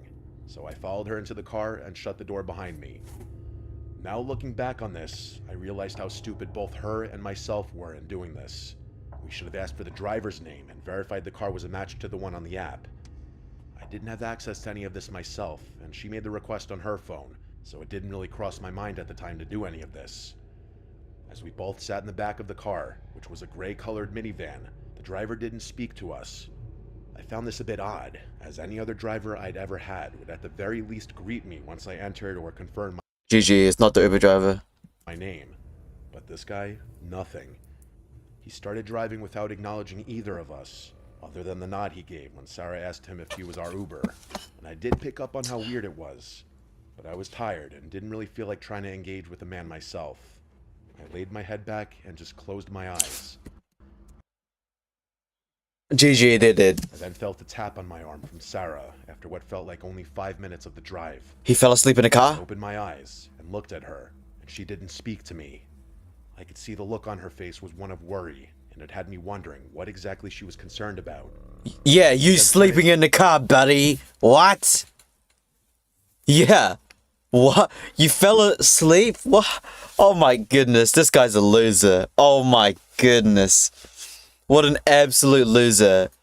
Yo, you're supposed to be protecting your girl. You're not even the driver, and you fall asleep in the Uber car? Because you're tired from walking for a few hours? What a loser. To her phone, which was showing the route the Uber would take to drive us back to our hotel. They're not going the right route. It didn't take me long to realize that the way we were going It's was not- not the way the route had said. In fact, it was the opposite way. I could see Sarah's face drain with color shortly after, when a notification popped up on her phone saying our Uber had arrived, followed by a message from the driver asking where we were. Yeah, My GG. heart sank into the pit of my stomach. It was then I realized how dumb I was by not verifying the car and driver. And you fell asleep in the car. Are you stupid? Oh my goodness. They deserve it 100%. What a loser, dude. Oh my goodness. He fell asleep in the car. Where we just both stepped in. The picture that was on Sarah's phone within the app did not match the driver, and I knew we had gotten ourselves into a situation. I slowly looked back towards the driver, but I didn't say anything. I didn't know what this man's intentions were, or what he was capable of, and honestly, I didn't want to find out. I just knew at that moment, I had to get both Sarah and I out of that car. I leaned forward and told the man that we had changed our minds and would be fine just being let out where we were in an attempt to get us out of the situation without alarming the man of what we knew. He glanced at me through the rearview mirror in the first actual acknowledgement of us he had given since we stepped into the vehicle. I caught his glance as he stared at me without saying a word in what felt like minutes, but was probably only 10 seconds. He didn't stop the car though. He didn't even say a word in response to me and just kept driving the car as if nothing had been said. My patience had run out, and I knew whatever this man had in store for us wasn't good. I then did the only thing I could think of at that moment and reached into my pocket, pulling out my pocket knife. I flipped the blade W out, mans. and without wasting another second, I told the driver, I know you're not our Uber driver. I don't know what your plan is here, or what you think you're about to do to us, but I have a knife, and if you don't pull this car over right now, I have no problem using it. The driver's eyes quickly looked at me again within the rearview mirror, and I knew he could see the knife gripped tightly in my hand. He quickly pulled the van over, and I heard the doors unlock. Sarah and I wasted no time in getting out of that car as fast as... W mans. I mean, you're still retarded though for sleeping, but you know what? Hey, pulling out a knife? That's pretty G, I'm not gonna lie. we could. The moment we were both out, the man sped off. We quickly took a moment to gather ourselves as Sarah was having a panic attack, and I myself was still wrapping my head around what the hell just happened. Yo, W mans. Okay, he kind of redeemed a tiny bit, but still a bit stupid. But like, you know what? Hey, W mans though, pulling out a knife. That's pretty G. And I guess the driver knew that, you know, he's the driver, so he really can't do anything about it. He could slit his throat ASAP. Sarah quickly pulled out her phone and responded to our actual Uber driver and informed him of our location and asked if he could come pick us up. The actual driver arrived within a few minutes, and this time we made sure it was the right one. We told him everything that had happened, and it was then that he informed us something that made the blood in my veins go cold. He told us there had been multiple instances recently where people were posing as Uber drivers in the area, as it was an easy way to find many tourists and people not from the area that wouldn't think twice about just getting into a car thinking it was a Lyft or Uber. Apparently, many people had gone missing and they could only assume the worst. He told us both we were lucky we noticed when we did and hadn't gotten further away from where we had been Yeah, but you're still stupid for sleeping in the car. Like the... picked up, which was probably the only reason the man let us go, and of course the fact that I was armed. Yeah, facts. No, he literally got out because he had a knife. That's literally the only reason, and he wasn't afraid of using it. That's literally the only reason he's alive. It's because he pulled out the knife and said that he will use it. You know what I mean? To the hotel without issue, and we quickly reported it to the police. We gave the best description of the man and the car that we both could, and the police told us they'd call us with any information they could find. We never heard back from them, so I assumed the man was... Yo, that was kinda good. No, not really.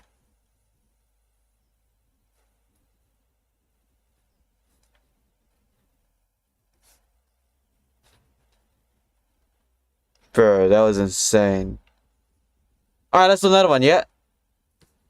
Stalker horror stories? You know what? These might be that. Yeah, I'm not sure if these are good or not. What do you guys think? It says 2 people watching now, but no one's saying anything in the chat. Okay, it is what it is.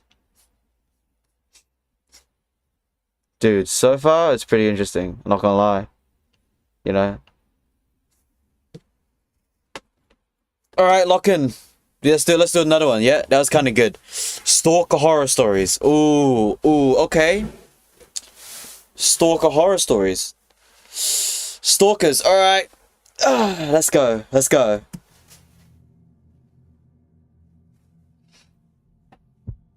Anonymous. When I was 22, I started seeing a guy who I met on a dating app for a while. His name was Hunter. We went on like 4 dates in the span of a little Oh, that siren's outside, not in the video. Oh, we good. over a month. At first, things The siren's still outside. What's going on?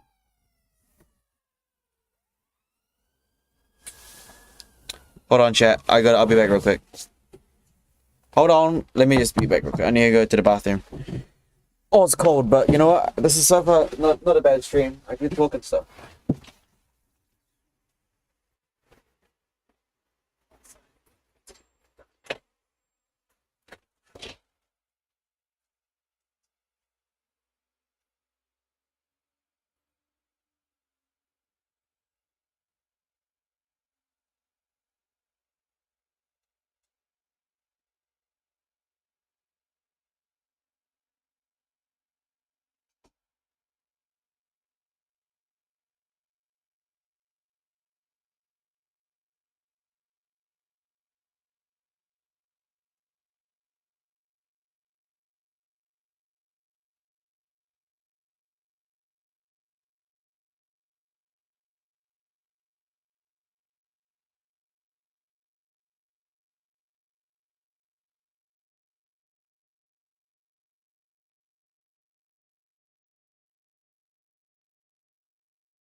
Locked in chat.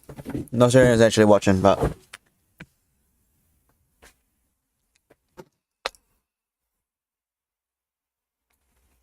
what's up, Poacher?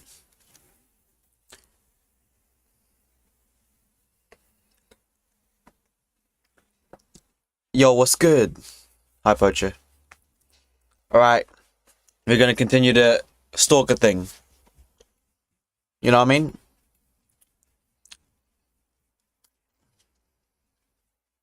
Alright, lock in. Very true, scary stalker horror things.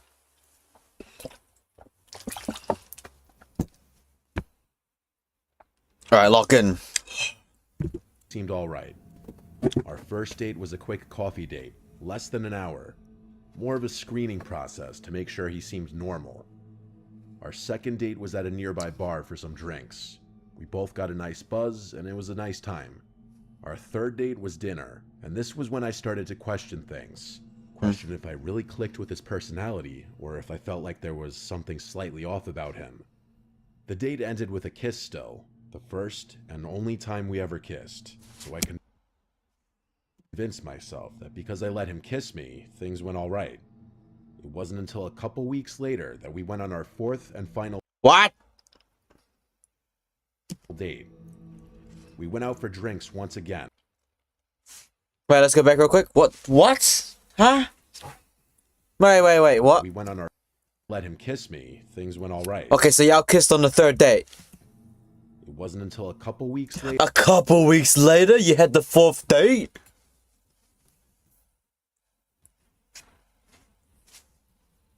What?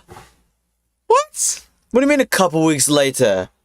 Oh my goodness. That's more over than...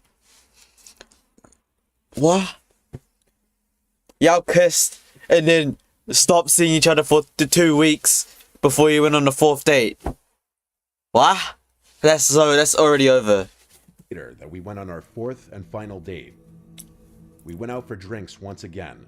However, this time I went into it with a less excited mindset, and I was paying more attention to little quirks in his behavior that I realized were kind of unusual. It's hard to explain exactly what I mean, but some of his mannerisms just gave off antisocial and borderline creepy vibes. He started to drink way too much on this date as well, and he started getting really touchy-feely at the bar, trying to kiss multiple times. I'm not a fan of PDA, especially not when sitting at a bar with people next to me. What was PDA? What the hell's PDA?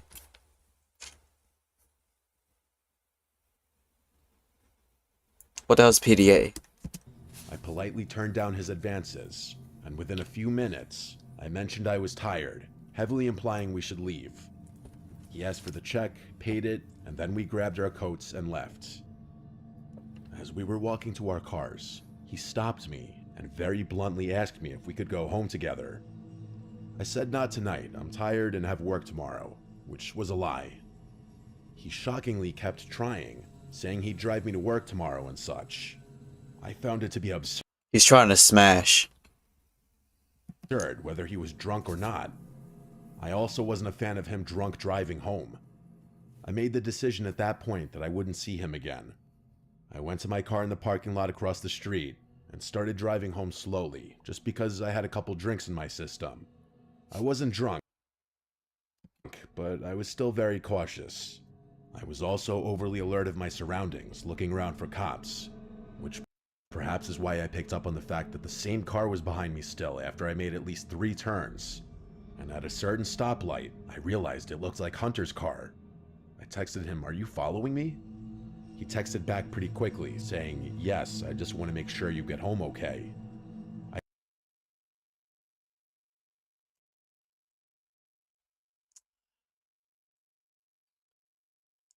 This whole scenario is just scuffed. Jeez, wow.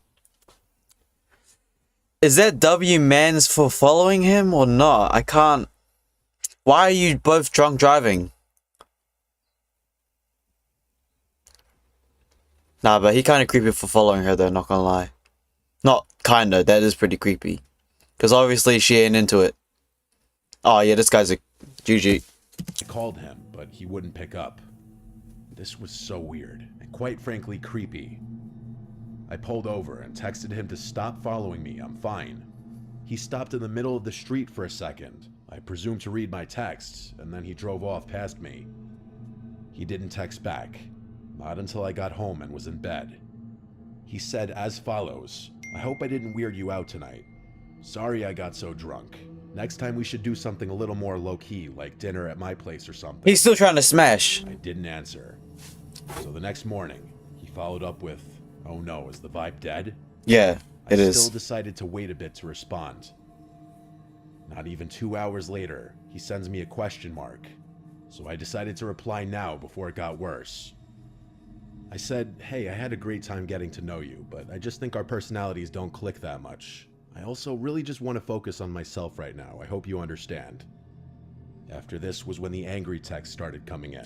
GG. The worst of which being, "No, I don't understand. You strung me along for 4 dates to tell me that? How about you pay me back half of everything I bought for you then?" A Ooh. few other angry texts that involved personal information, so I'm not going to include them, but they were enough to prompt me to block him. I thought this would be the end of it, but then I started receiving no caller ID phone calls non-stop. I ignored all of them until he finally seemed to get the message and stopped. The next day, when my parents weren't home, I got home from work to find a bouquet of flowers on the stoop along with a card. The card was an apology.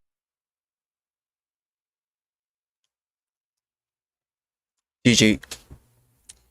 GG. That's so GG, chat. Oh my goodness. So I'm assuming that he knows where she lives.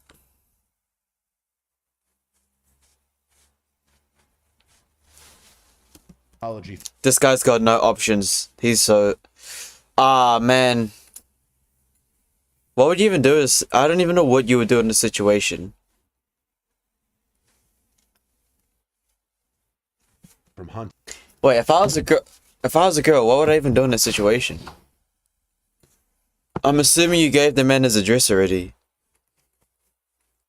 But you blocked him? Okay, so he said he wants half of everything back. What would you even do in this situation? If you're a girl?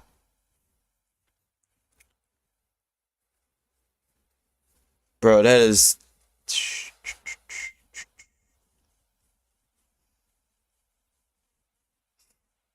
I don't even know what you do. There's so many wrong things on both sides. You know what I mean? Like, one, why is the 4th date 2 weeks in between the 3rd date? Like, what? And obviously this Hunter guy, he got no options. Because if I was a Hunter guy, right?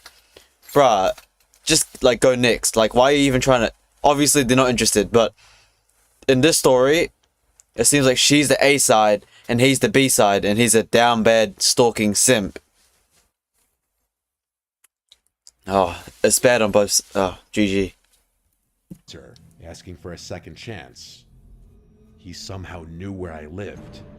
That... Oh, so you didn't tell him where you lived? Oh, you didn't tell him where you lived. So he just found out. Oh, now you're dead. GG. That disturbed me. In his mind, he somehow must have thought that this would come off as charming or sweet, when in reality it was extremely alarming. GG. I sent a long and final text to him to please not contact me anymore and never come to my house again, or I'd file for a restraining order. I kept his number blocked so I wouldn't see his response. What? I thought things would be over now, but I couldn't be more wrong.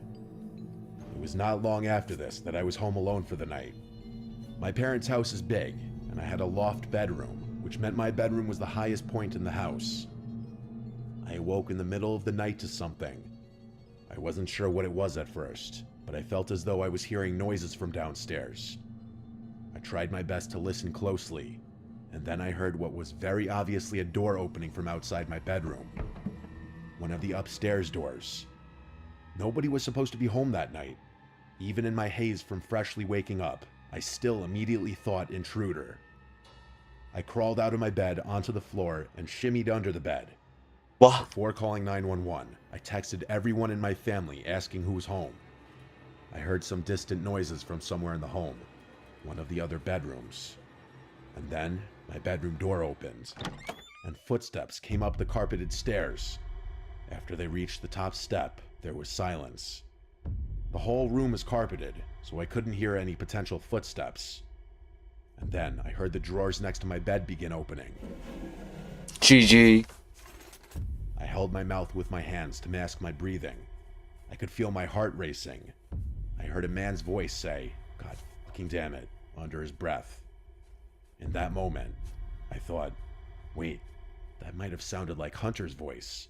It is I Hunter. still didn't move, and I prayed my phone did not get any notifications now. I heard more rummaging sounds. He was going through my entire dresser. Then, I heard and felt the bed move as he sat down. I was staring at the outline of 2 shoes through the bed skirt. GG. Even in the dark, it was visible. I don't know what he was doing on the bed, but he sat there for over 2 or 3 minutes before getting up, and I heard him say under his breath, "Fucking bitch." I heard all the drawers close, and then I heard footsteps walk back down the stairs, the door shutting, and then sounds of footsteps walking down the stairs to the living room. I called 911 now, and I still whispered into the phone just to be safe. I stayed on the line and stayed under the bed for 10 to 15 minutes until one of the police officers showed up, and I went down to meet them at the front door, and even that was tense. After letting him in, I told him everything he didn't already know from the phone call he responded to. As such, he did a sweep of the house, and during that another officer arrived, this one female, who also assisted in the search. It turned out every window was unlocked, and one of the windows, the dining room one, is big enough for someone to crawl through, though I don't think anyone ever pictured someone squeezing through the bush in front of the window and then crawling through it. I gave a verbal statement of everything. I was given a report number and they left. When my parents returned home the next day, they already knew everything from my texts and phone call with them. We went to the police station with my report number and gave as much information as possible, such as text screenshots, including him admitting he was following me home. They said they'd investigate, though without solid proof it was him inside the house, it was tricky. I think the case lost steam when I really didn't have any proof of anything. I did, however, successfully get a restraining order against him, and I was advised to never accuse him of having broken in, nor ever contact him again. He thankfully didn't, but from that point till the moment I moved out of my parents' house, I was always uncomfortable he would be creeping around outside. Even today, I sometimes fear he might find out where I currently live. Wait, so how did he get in the house? The window was just unlocked? I don't know about that kind. I don't know about these true horror stalking stories. I don't know what you can really do about them, not gonna lie. What can you really do about them? You know what I mean? It's like, these type of stories is kind of like, it is what it is, you know? Disturbing Discord users? Don't show my face. This Don't. video is made for educational and entertainment purposes only. Viewer discretion is advised. Most people think of Discord as just a place to talk with friends, play games, or hang out in servers. But behind the usernames and profile pictures, some people take things too far. Yep. I'm talking about online cults, mental breakdowns, and tragedies that played out in real time with real consequences. Today, we will be getting into some disturbing Discord users whose stories will stick with you. If you're into this kind of content, please like and subscribe. Why is the music vibey? You know. Let's get into it. Why the music vibey? Oh, Menhaz. what? Who's that? Who's that? I've just slaughtered my entire family, and will most likely spend life in jail if I manage to survive. I hope I made you laugh at one point and another. I hope you remember the good times. I will miss you all. What? Maroon, Menhaz's friend, then sent the following messages. What? I just woke up. What? To which Menhaz replied with, I'm sorry. Do you want the pics? What? It was clear at this point the guilt had already set in. But how did this even happen? Menhaz had been part of a server which I don't care anymore. That's dumb. I don't care. Restraining order again. I like Mr. Nightmare. Mr. Nightmare's a lot better. Have better stories, you know what I'm saying? Okay. Let's try find a good one. What's a good one that has like good things to talk about? The stalker one is kind of like, you know, what can you really do? You know what I mean? The Uber one's I like the Uber one. The Uber one's like, you know, okay, what's this one? Someone's outside horror story. I mean, that's really solved with just a compound and gates and, you know what I mean? When the police couldn't help. Ooh!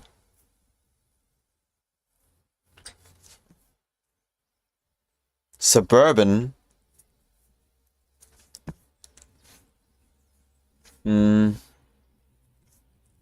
Rainy night horror stories. Countryside.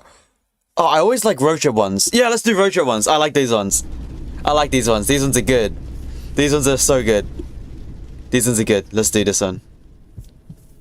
Story 1 by Marty. Let's go. Lock in chat. I need to provide some very brief context. Yep, so the context. story makes sense. I love context. I go to a public university in California. Uh-huh. It's part of the UC system. Mm-hmm. Some UCs like UCLA and Berkeley and Santa Barbara are much bigger, while others like mine are much smaller. Most of the big ones have their own version of what's known as a dedicated tour day, where all the incoming students go to that respective campus to tour it. But really, it's just an excuse for all the current students to throw crazy all-day parties. Berkeley's is called Cal Day, and Santa Barbara's is called Deltopia, just to give a few examples. Now, my campus is about a 2.5-hour drive from Santa Barbara, but it's sometimes customary for students from other campuses to make the drive to bigger schools for that one day. I've never really been one to party like that, so it was never something I did. But a few months ago, I realized it was my senior year and I'd never get the chance to go again. So when they asked me if I wanted to come with them to Santa Barbara's Deltopia, I decided to say screw it and just went. We drove down that Friday afternoon, the day before all the major festivities. The car was completely packed out. Hunter was driving, and the other friends joining us were Damon, Benjamin, and Armand.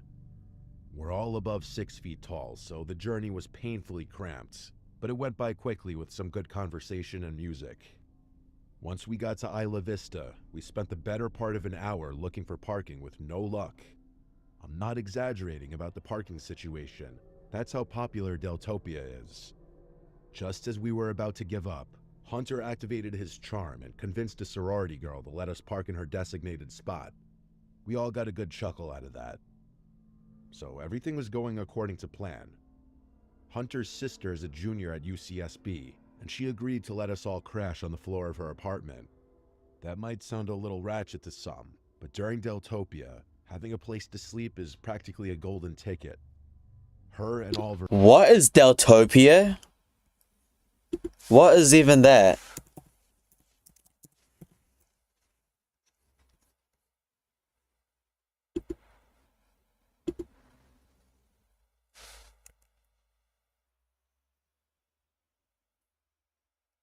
Deltopia.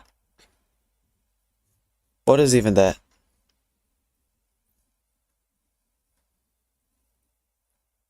Oh my goodness. Oh my goodness. Oh my goodness. There's one of these. Oh my. That context is important now, chat. So they're going to a Deltopia party, which looks like this. Oh, that's just disgusting. I have no sympathy for these people now. Zero sympathy for these people. Her roommates were super chill, so we decided to party with them that night, even though Deltopia technically didn't start until the next morning. There's one more thing I have to mention. Hunter is a really friendly guy, and because of that, a ton of people know him. He has this one friend named Amir, who's a little problematic. I'm using the word friend pretty generously here. Amir is one of those guys who clings to social circles without ever really being a part of them. He's insecure, loud, oblivious, constantly seeking validation, and somehow makes every conversation about himself. And before you call me out for gossiping, Amir has done a lot of messed up stuff to my friends and I in the past, so I've earned the right. Amir had mentioned to Hunter a while back that he was also going to Deltopia. There was never any real conversation about where he'd be staying or who he was going with. He wasn't part of our plan, and none of us had brought him up on the drive down. About an hour after the crew settled into Hunter's sister's place, we decided to make an alcohol run for ourselves and her roommates. As the 5 of us were leaving the liquor store with our purchases, who do we see but Amir, just standing there on the curb with his hands in his pockets. No one said anything. We just kept walking towards the apartment, and he sort of fell in step with us like he'd been there the entire time. The first thing out of Amir's mouth once we were a few blocks away from the store was, "Why are you guys so surprised to see me?" Was this kid brain dead? Of course we were surprised to see him. There was never any plan to meet up with Amir, let alone hang out with him. And as far as any of us knew, Hunter hadn't even told him where we were staying. We all kind of ignored him and just kept walking, unsure of how this was going to play out. Things immediately escalated once we got back to the apartment. Amir asked if he could use the bathroom at our apartment, and then ran ahead of us when Hunter reluctantly agreed. When Hunter's sister answered the door, Amir walked right up to her and said, "I'm staying here," before stepping past her without waiting for a response. She obviously didn't know who Amir was, but just assumed he was part of our group. When Hunter realized Amir had lied to his sister, he was livid. I could go into extreme detail about what happened first, but here's all you need to know. Hunter told him straight up he had to leave, that he wasn't welcome there, and that lying to his sister was crossing a line. Amir didn't go quietly. He stood outside the door for another 20 minutes, trying to argue his way back in. Hunter's not the guy you want to mess around with, so Amir eventually took the hint and left. We got wasted after that, and admittedly, Amir was all any of us could talk about. We realized later that night that Hunter had been sharing his iPhone location with Amir, meaning Amir had stalked us to the apartment. But anyway, the next day was a blast. Deltopia certainly lived up to the hype. Most of the shenanigans were done by late afternoon, so we met up with 5 of our How is that even fun? Oh, what? our other friends. Deltopia looks disgusting. Yo, what's good? Sanjia Smith. Sorry, I can't really read the chat at the same time. I can only see it when I swap around because I am in the outdoor post, so we can't really play any games. We're just reacting to horror stories. So yeah, it is what it is. You know what I mean? And the 10 of us found ourselves chilling back at Hunter's sister's apartment. We filled the rest of the guys in about the Amir situation, and they found it just as odd as we did. One of our other friends, Rylan, said he was pretty sure he had Amir's location. He immediately checked it, and his jaw actually dropped. He turned the phone towards us, and I swear to God, the little blue dot was showing up basically on top of us. As soon as we mentioned it, though, the dot started moving away quickly, like Amir had been spying on us from a car and was now driving away. It was bizarre. Him showing up a second time was borderline psychotic, especially after Hunter had explained to him why he wasn't welcome there.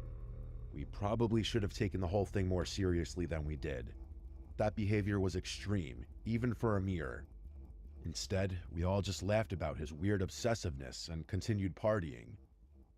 That night, after we had all crashed, I woke up randomly sometime well after midnight. I barely had time to process my surroundings when I heard glass shattering from somewhere deeper in the apartment. I shot up off the floor, looking around to see if anyone else was awake. No one was.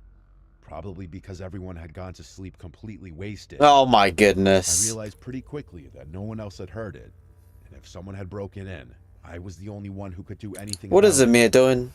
I didn't have a weapon or anything, so I just grabbed an empty wine bottle off the floor, took a deep breath, and started creeping toward the noise. My heart was pounding. When I entered the living room, I saw the sliding door that led to the balcony had been completely shattered. A huge rock sat in the middle of the floor, surrounded by glinting shards of glass. I didn't need convincing.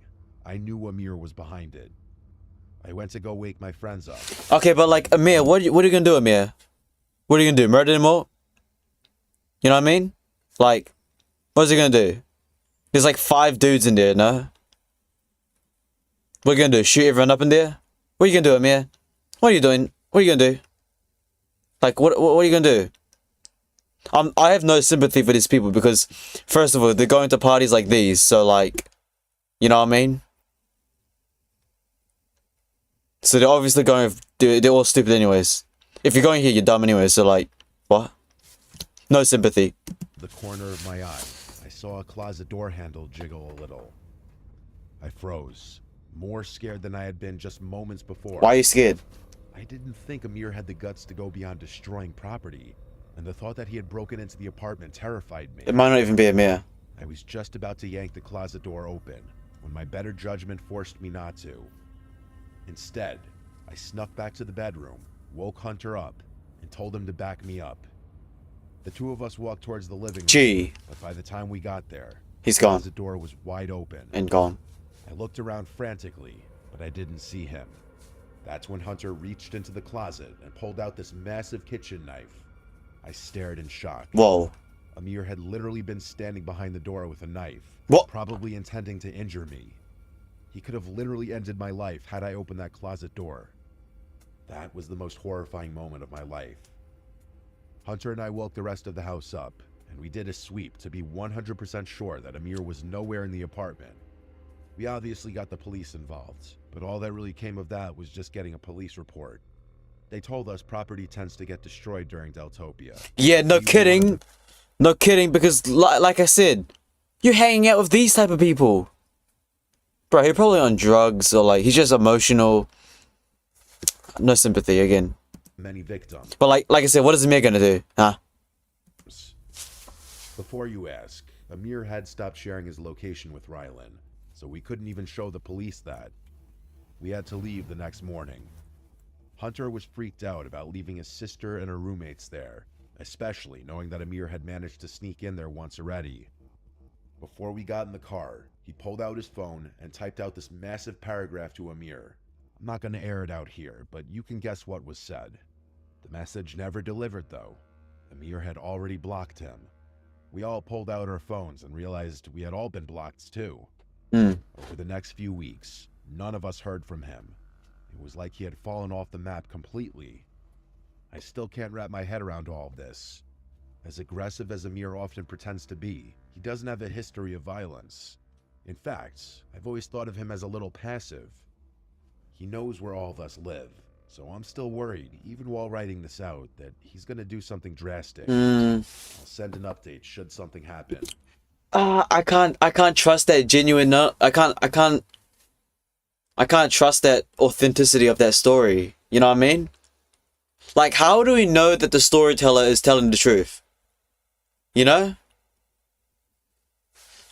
It's just hard to. I can't trust that story if it's real or not, because they admitted they were drinking and partying. The whole thing could just be fake. You know? You know what I mean, guys? Like, you can't actually tell if that story. I don't miss that story because it's one, it's at a dumbass party. Two, you guys aren't actually thinking properly. You guys are drunk with alcohol. You know, like, how do you even know it was actually a mirror? You know, it's like, you just can't. That L story, man. I can't do much about, can't really say much about that because, yeah. I mean, I don't know how many times I'm saying it, but like, just look at what Deltopia is. I got no sympathy, bro. Like, is this what Deltopia is? Because like, if that is the type of people you hang around with, like, how do you even trust that story? That looks disgusting. Oh my goodness. That's disgusting. Okay, next story. Next story, chat. Let's go. Lock in. Next one.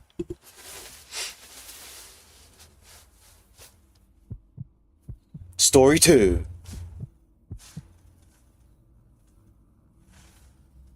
My name is Arthi. This happened a pretty long time ago, but I'd say I still remember about 90% of the details vividly. It was late April 1996. 1996? Basic training. 1996? What? Are you ancient, bro?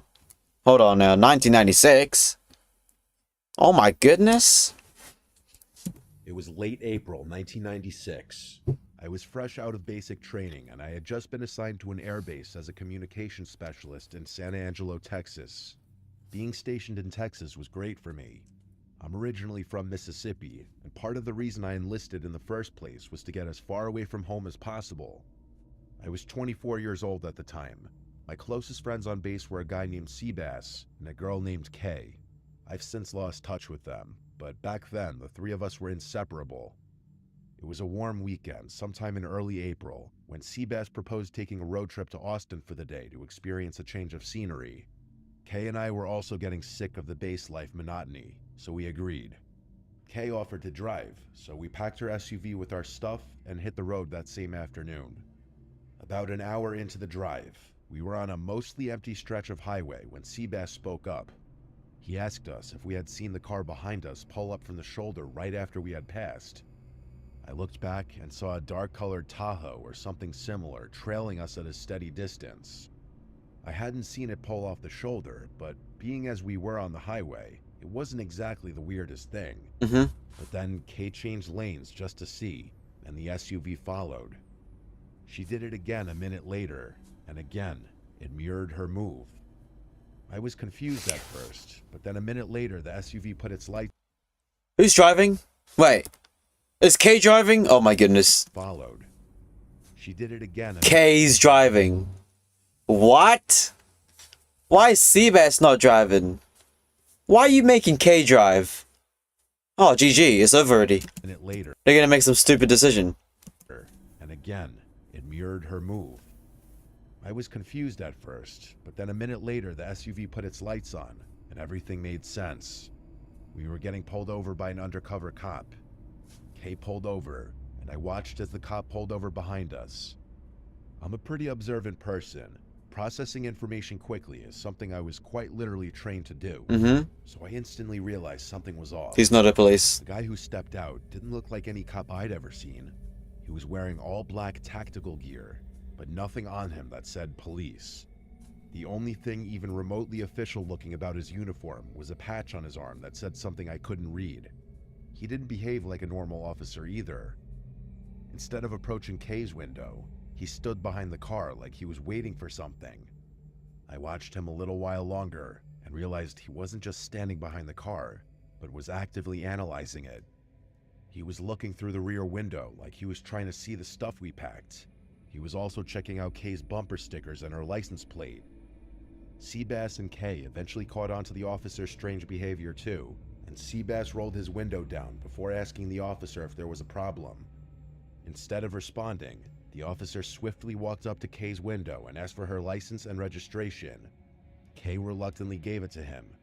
He walked back to his vehicle and didn't return for a really long time. The three of us started whispering about how strange this whole encounter was getting, but we weren't sure what to do. After what felt like forever, the guy finally exited his car again, only this time, 2 other men stepped out with him. GG. I could feel my heartbeat ticking up, so I did some focused breathing to keep calm. The original officer walked back up to Kay's window and asked her if her father was in the army or something. Kay asked for clarification, and the officer mentioned the US military bumper sticker on the back of her car. Kay laughed and said that she was the one in the military, then turned to Seabass and I and said, them too. The moment Kay mentioned we were all in the military, I noticed a shift. The guy at her window didn't say anything right away, but his body language stiffened. He glanced back at the other 2 men, who were still standing near the rear of the SUV, and then he glanced back at Kay. There was a weird silence for a second, and then he just told Kay that he was letting her off with a warning and to drive more slowly. He handed back Kay's license and turned around without another word. The 3 of them got back in the car, and before Kay could even start her engine, They left. Tahoe pulled off and sped away. The 3 of us were dumbfounded. Seabass couldn't stop talking about how those guys weren't real officers. Yeah, they're not. They would have done something shady had we all been civilians. Yep, There 100%. really wasn't much more we could do. 100%, man. 100%.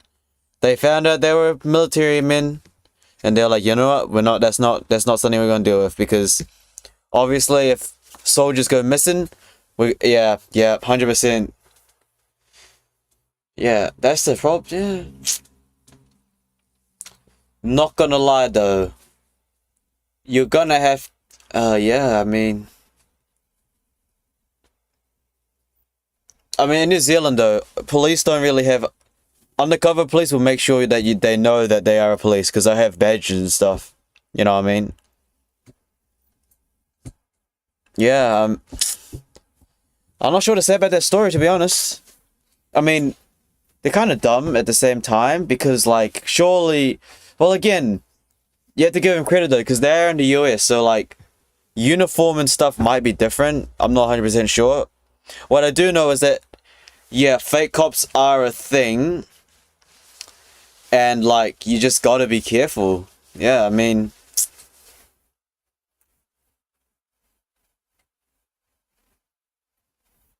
Yeah, not sure what to say about that, honestly. Because in New Zealand, right?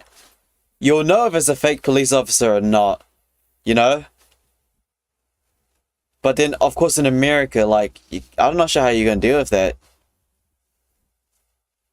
It is what it is, you know? But they're definitely lucky that they were military people. Because if they weren't, they would have been like human trafficked or something. Back on the highway. Austin was actually a really good time, and by the time we got back to base, we had all but forgotten about the stop. It wasn't until about a week later that I was reminded of it. I was sitting in the rec room watching the local news with Seabass when a story came on that made me freeze up. Apparently, a man and woman had been found dead in a ditch along a stretch of highway just outside of San Angelo. According to the reporter, the victims had been robbed and murdered, and investigators believe they were dumped there the night before. What really got me, though, was the next part. The vehicle found abandoned near the scene was a black Tahoe. Police confirmed it had been reported stolen months earlier, several states away. Seabass and I instantly went to find Kay, and the three of us agreed we had to tell the police about what we had seen.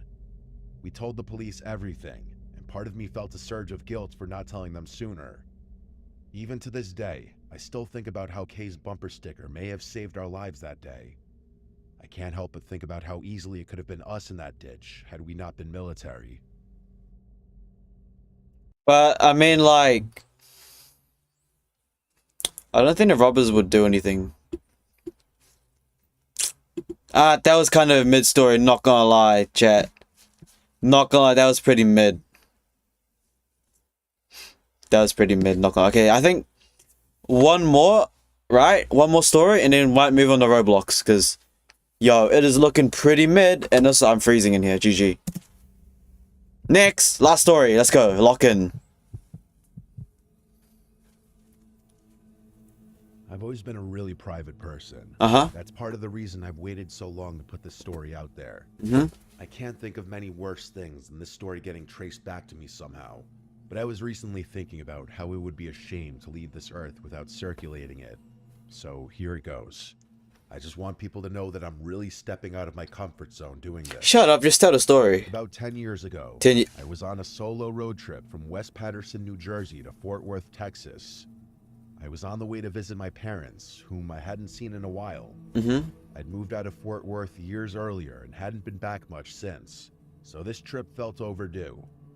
Somewhere in the middle of nowhere, maybe Arkansas or the edge of Oklahoma, I can't really remember exactly, my car started acting up. I tried to ignore it for a while, but eventually, I had no choice but to pull over. There wasn't much around, just trees, open field, and a long empty road behind me. I popped the hood and started poking around, pretending I knew what I was doing. I didn't. I was just sort of killing time, but I didn't want to admit that I was basically helpless. I figured I'd poke around for a bit, and once that failed, I'd call AAA. Yeah, smart. I didn't actually have AAA. What? So I was really pissed because I knew they'd charge me an arm and a leg. Okay, but you're stranded, buddy. You're stranded, buddy. What? Oh my goodness. Yeah, I mean, smart, you know, Cordy maintenance people, right? Yeah, it is what it is, you know? Quarter maintenance people, but you're stranded. Like, come on now. Come on now. Come on, you know what I mean? Like, just pay it. Bro, why bro end the stream? The stream ain't ended. What you talking about? Is it ended?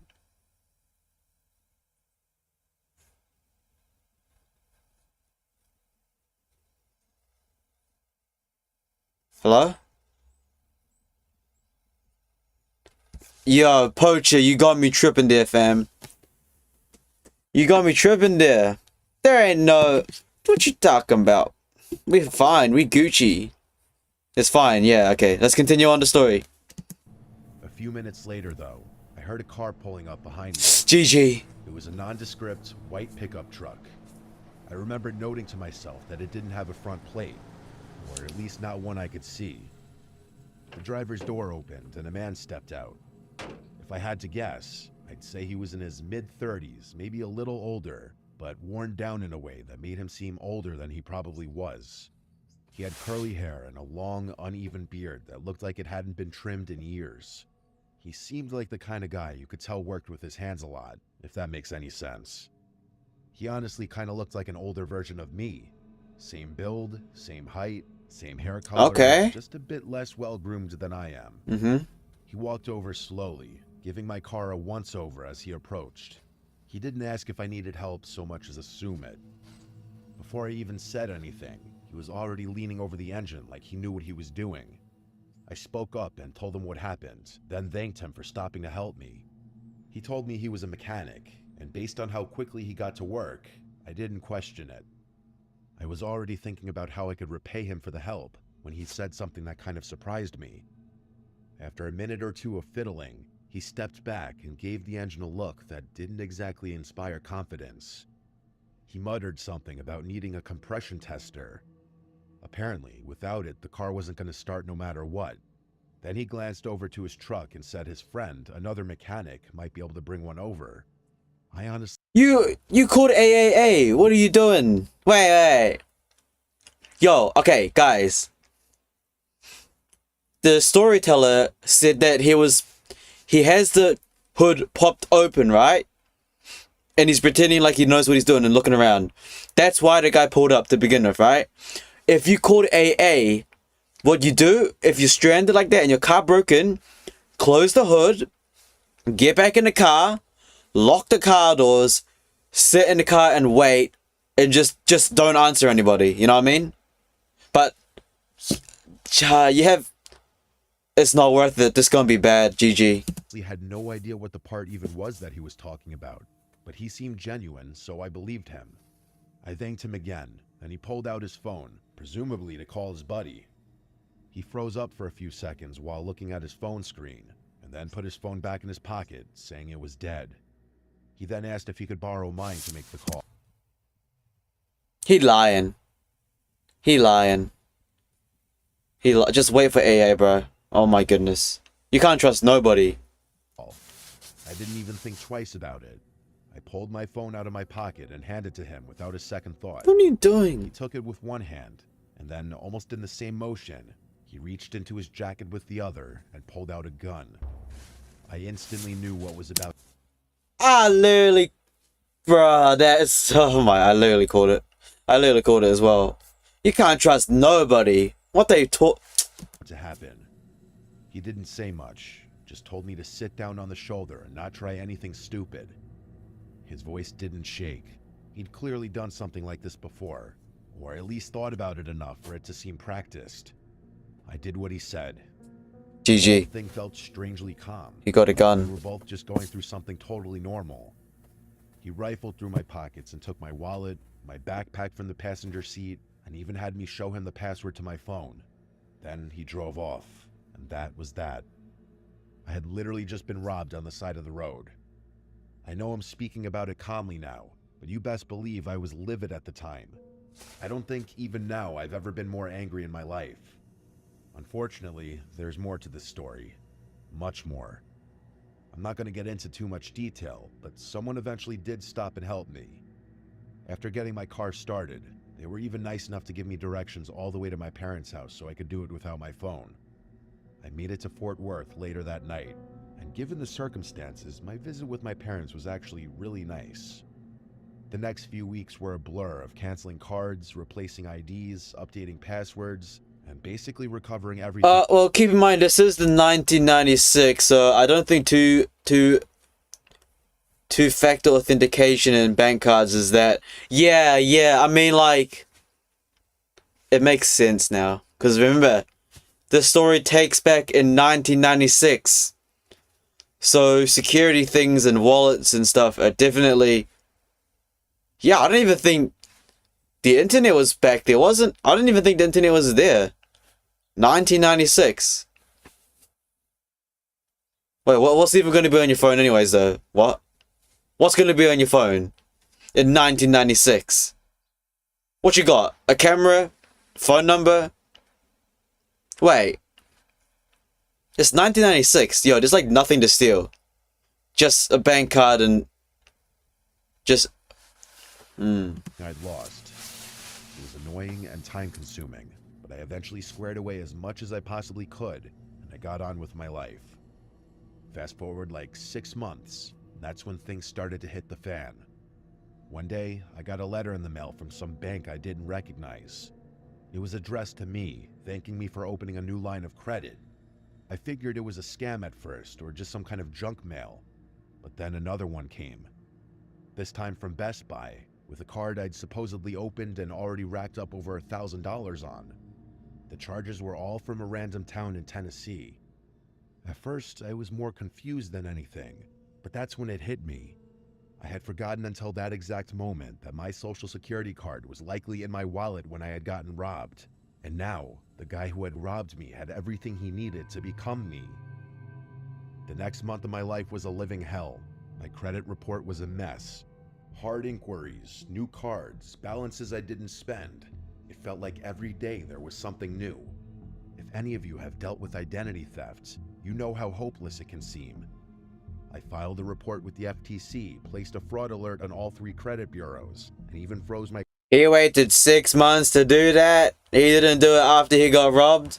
He had a nice little trip with his parents, and then forgot about it for 6 months. Oh, wow. Yo, this guy deserves absolutely everything to him. I didn't check my social security number and ID wallet until 6 months later. You deserve it, man. What? Are you stupid? Yo, this guy's stupid. He really waited 6 months? Ha! You wait 6 months? Why? What is wrong with you? You should have done like the moment you get robbed, you go to the police and you make sure everything's secured. Why you wait 6 months? You gave that man all that time to set all that up. This guy deserves it, not gonna lie. He deserves everything that comes to him. 6 months later. Yo, he's dumb, bruh. You could have sought everything. The moment you get robbed, you can sort everything out ASAP. Hey, I got robbed. My entire wallet's gone. All this and that is gone. Let me fix it. Done. Nah, he waited 6 months until the problem grew and grew and grew. And then when the... Why this guy is stupid, bro? Oh my... I went to the police and gave them everything I had, but without... I went to the police 6 months later. Get out of here, man. I don't like... This story is dumb, bro. What an absolute... What a loser. I called the police 6 months later after... What? What's wrong with this? Okay. Name or license plate. They apparently couldn't do a thing. I filed a formal report anyway, just to have a paper trail. I even called the local police departments in each of the towns where fraud had occurred. I followed every step you're supposed to follow, but somehow it wasn't enough. Things kept escalating. Whoever was stealing my identity was being extremely cautious about it. A few weeks later, I got a call from my health insurance provider. Someone had received emergency care under my name at a hospital in Georgia. It wasn't just a billing issue. There were now records in my file that didn't belong to me. Stuff that could actually screw me over if I ever landed in the hospital and couldn't speak for myself. I obviously reported everything to the police again, but that was the last straw for me. I decided to take matters into my own hands. What? From then on, I transformed my whole lifestyle and spent every ounce of my free time trying to track down the perpetrator myself. What? This guy's stupid. I don't even want to do the rest of the story. This guy's just dumb. What is he trying to do now? Get revenge? What?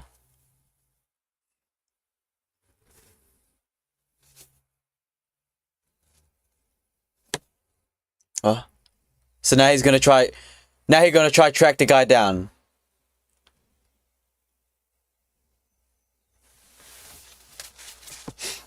I set up Google alerts for my name and any recent cities tied to the fraud. I checked my credit report constantly. I scanned forums and dug through social media. I did everything I could think of.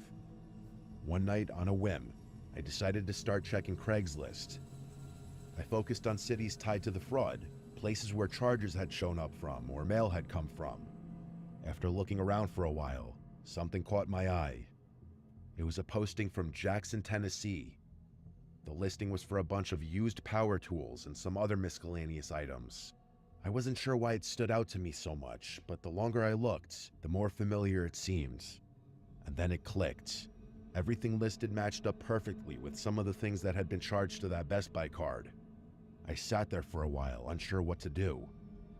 Eventually, I responded to the listing, saying I was interested in a couple of the items. I don't want to listen to the story anymore, guys. This guy's just dumb. You know what I mean? He's just so stupid. Oh my goodness. It's bad. Yo, he gonna meet it with the Craigslist guy. He finna... What's he gonna do? Wait, what happened to the live?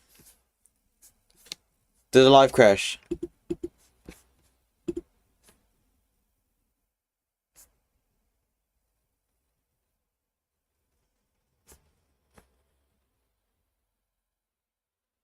The live's fine.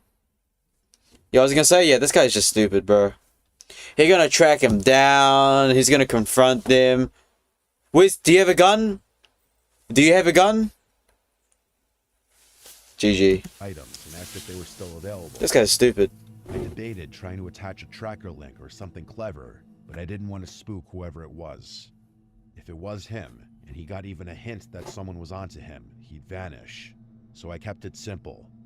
To my surprise, it didn't seem like the guy was onto me at all. After exchanging some emails over the next few days, he gave me a time and a public place to meet, and he told me to bring cash. The meeting was supposed to be the next day. I debated driving all the way to Tennessee myself, but I couldn't bring myself to.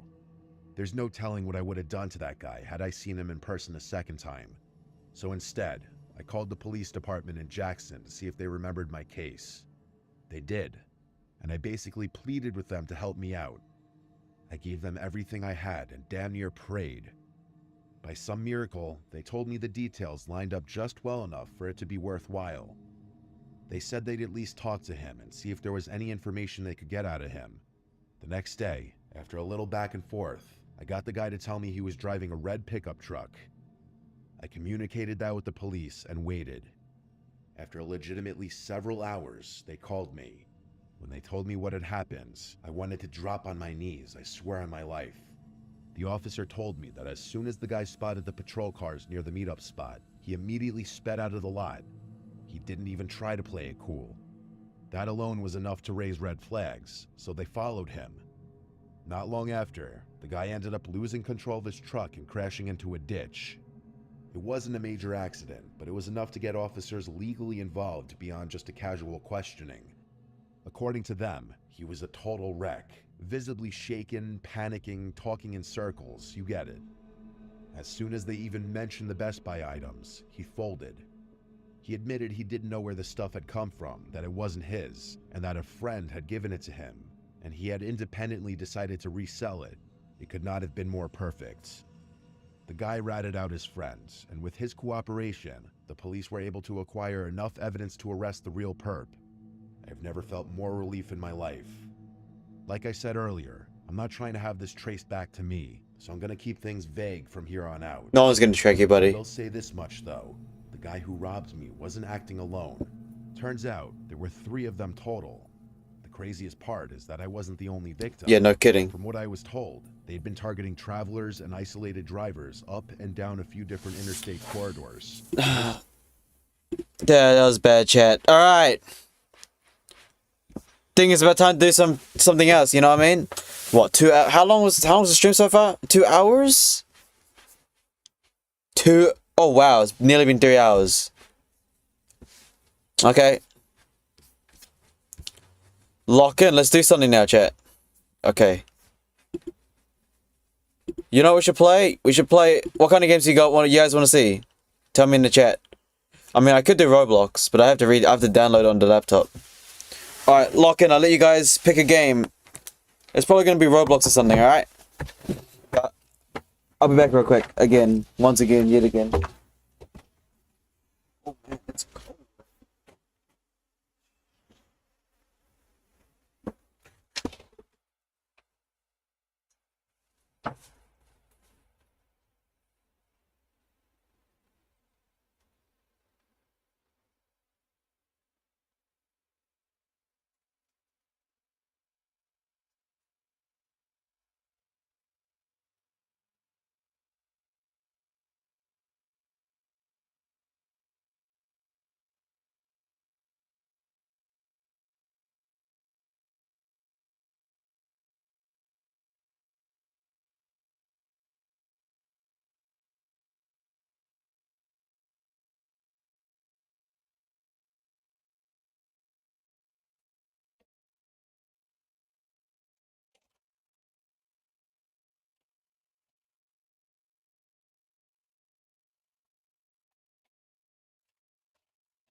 Soft gaming chair.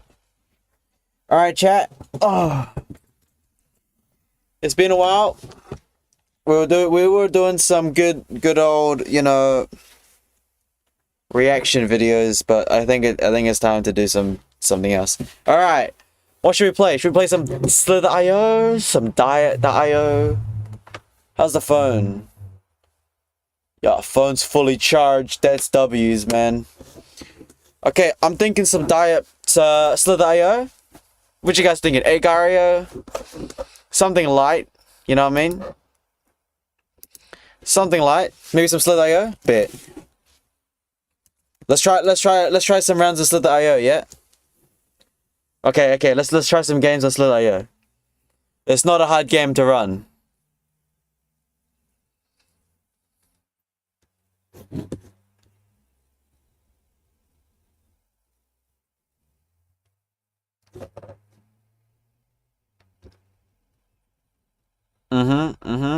Okay.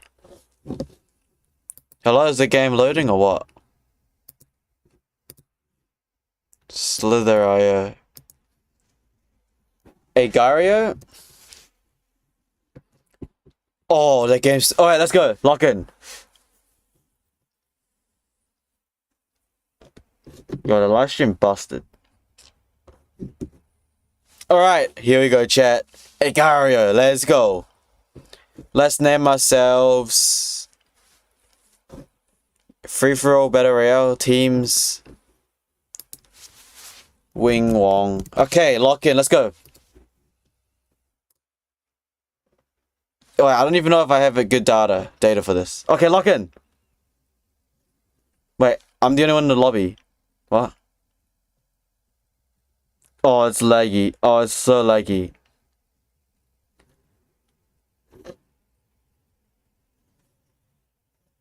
Wait, am I the only one in the lobby? I'm afraid I'm the only one in the lobby. That's weird. What? I think I'm the only one in the lobby, guys.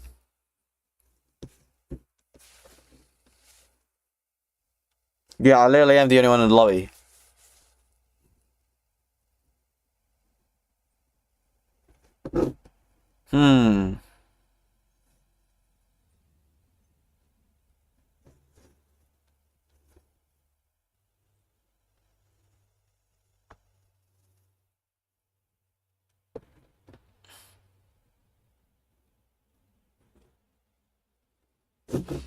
This game sucks. There's no one. I'm in a solo lobby.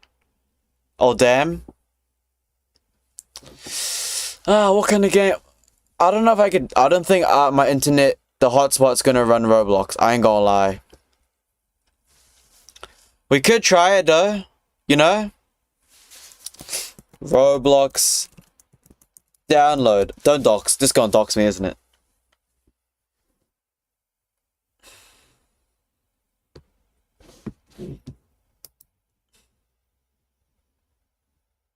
It's gonna dox me. Hold on, chat. Bear with me for a second. Hold on. It's gonna dox me. Hold on. Just wait.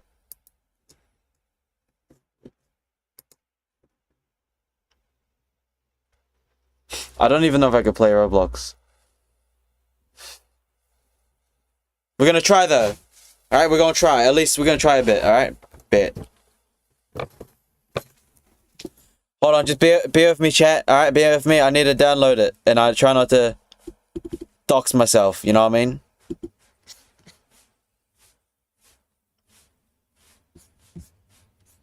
Yo, those horror stories though, what do you guys think of that? What do you guys think of that? You guys think if it was okay?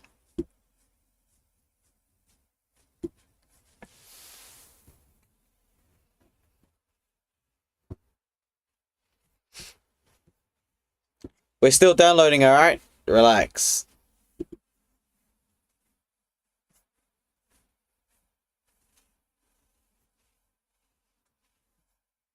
Okay, Roblox. Oh, I need to sign in. I forgot my password and stuff. Email me a one-time code, wingwong.context.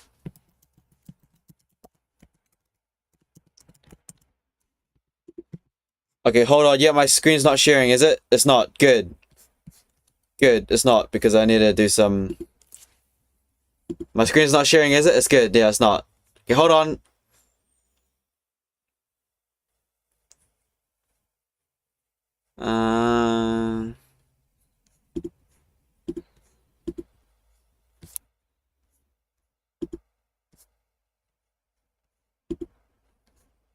Apparently I should get a code from Roblox.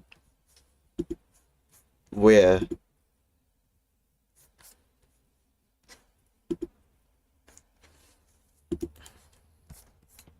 I used the wrong email address. Hold on.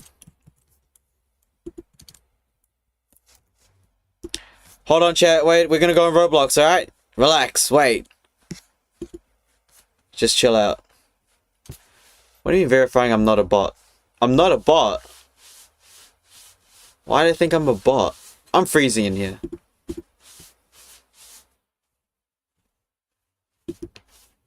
Yeah, I should get a 6-digit code from Roblox now.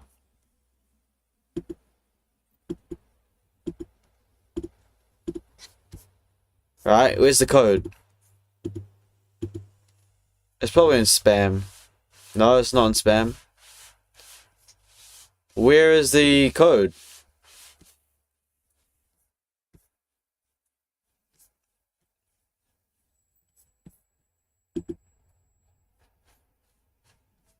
I got no code. I'll resend the code.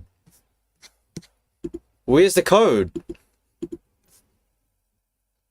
Chat, you're gonna have to bear with me for a second. I can't find the code. It ain't showing up. Where's the code?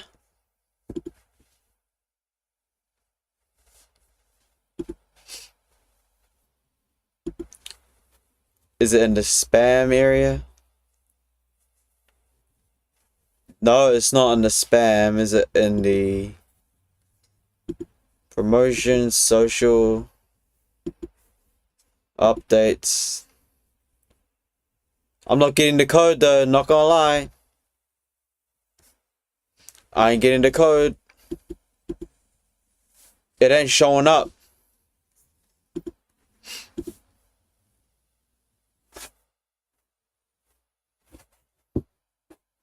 The code ain't showing up, bruh. Oh, you gotta be kidding me. I think no Roblox today then. Why the code not showing up? I don't even know the password.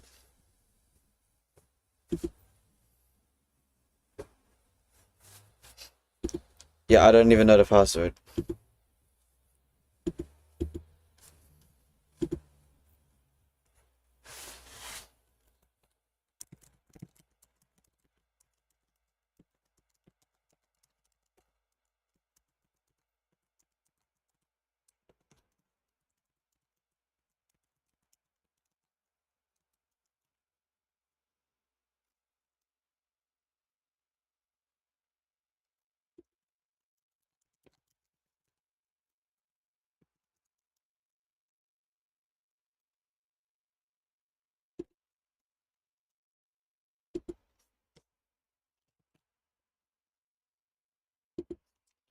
Why does it not email me a one-time password? Wing.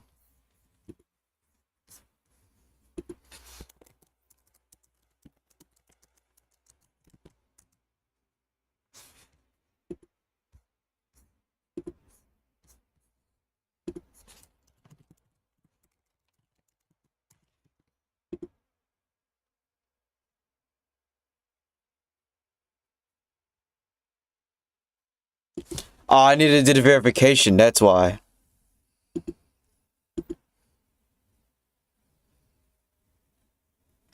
They're gonna send me a one-time email now? Where's the one-time email? Chat. You're gonna have to just bear with me here. It is what it is, you know?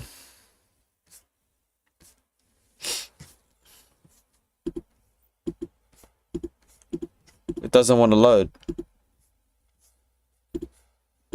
It doesn't want to load.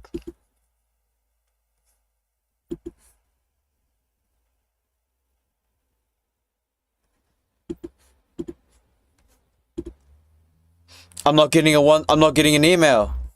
GG.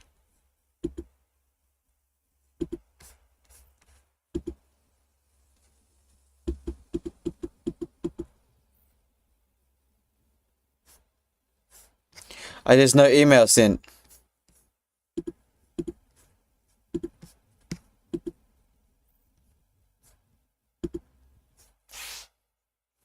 Make sure my screen's not sharing.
All right.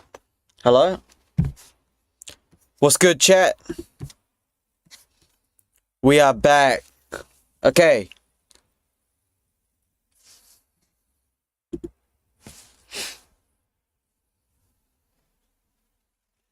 Wow, it's getting cold in here, GG. Okay. Roblox time. But I'm playing on Mac, so it gonna be bad. It gonna be bad.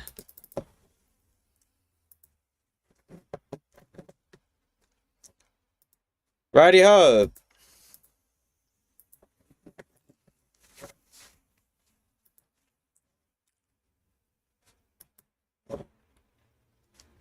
Right, anyone still watching? Y'all ready? No one's here. No one's watching. Okay, we're gonna be playing. Hello everyone, welcome. We're gonna do some Roblox now for the last hour of the stream. It is what it is, okay? Now, yesterday we did play Wasteland. Yeah. And we completed the game. That was pretty easy, I'm not gonna lie. However, I cannot talk with chat too much because I have to swap in between the screens. Let's play. What should we play? What should we play? I don't think I could do Grow Garden. Nah. We should do a horror game though, for real. Any suggestions? No one's in the chat. I can't tell actually. It doesn't tell me. It doesn't actually tell me. I could only read chat. No one's saying anything in chat though. It is what it is. Okay. We are gonna go with. Okay, let's see. What's in the recommended? Steal a brain rot. Anime rails. Should we play that? Deadfruit, Siren Head, Ophelia.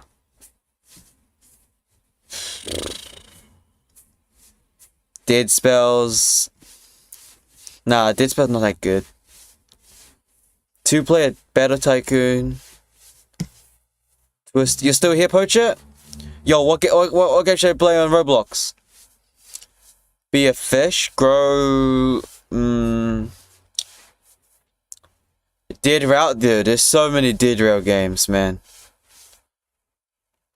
Okay, you know what? Let's play this. Mr. Beast Horror. Lock in, ladies and gentlemen. Maybe Ink game? I don't know what that is.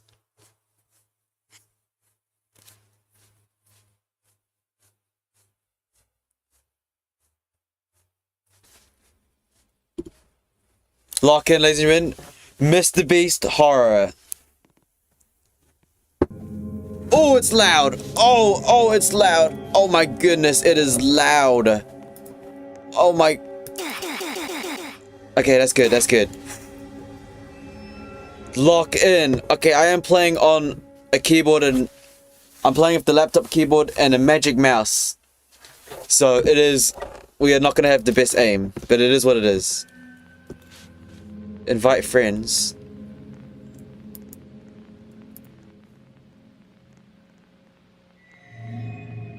Okay, lock in. Mr. Beast Horror. Let's go one player here. Interact. Why are there wins? There's wins? Uh oh, that's not gonna be good though. Oh, it's cold.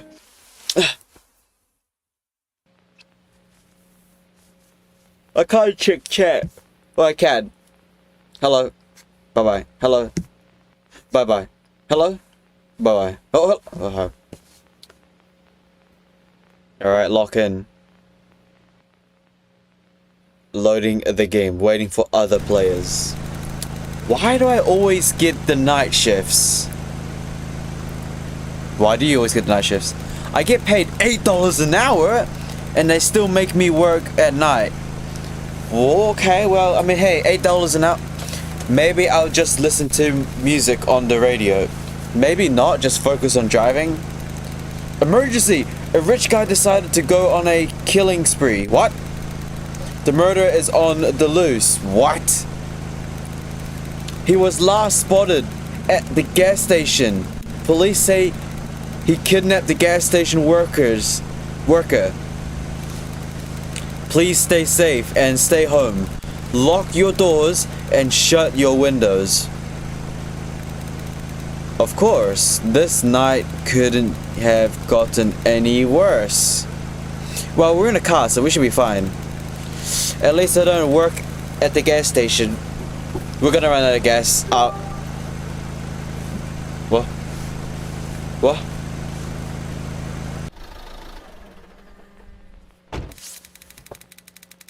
I can't believe I have to work today. Oh.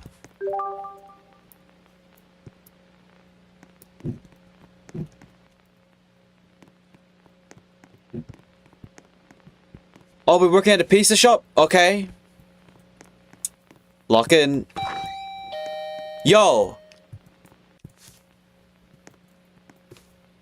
Hey! Yeah, my turn. Yeah, you're off work, buddy. Oh my... Yo, okay, hold on now. Hey, man. Your shift's over, alright? You're good to go. It's time for you to go. Yep. Yeah, I heard the news. A killer's on the loose. Yeah, don't worry about it. I'll be fine. Stop trying to scare me. I will be just fine. Oh, we're dead. Well, it's midnight. Who knows? Shut up. Just go home. Just go. I gotta clock in. Facts. Alright, just make sure you don't get caught by this murderer tonight. Ha ha ha.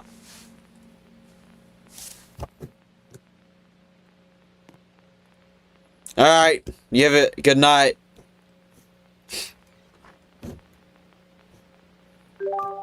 Clock in. Is this the... No, that leads right outside. What? Oh. Right here. Okay, clock in, ladies and gentlemen. Let's go.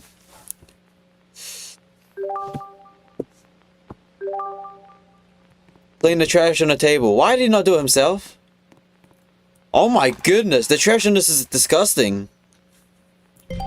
Clean that up. Gotta get that paycheck in. $8 an hour. We're getting scammed. Just open the door. Yep, clean that up. Clean that up. Yo, is it cold tonight or what? Where's the last...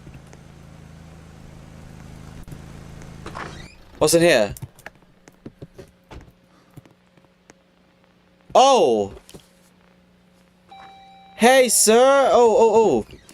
How you doing, sir? Whoa! Oh my... Oh, never mind. Sir, can you get down from there? Hi, sir. How can I help you tonight? You having a lovely night tonight? Hey, could I get a pizza? You may certainly can. You certainly can. Yeah, sure. What toppings would you like, sir? Just the regular one. What's the regular one, buddy? That'll be $7, please. $7.49. It is what it is, sir. I don't make the rules here. I don't make the prices. Could you get a discount? No. I don't make the rules here, sir. I'm just a worker here. Then leave.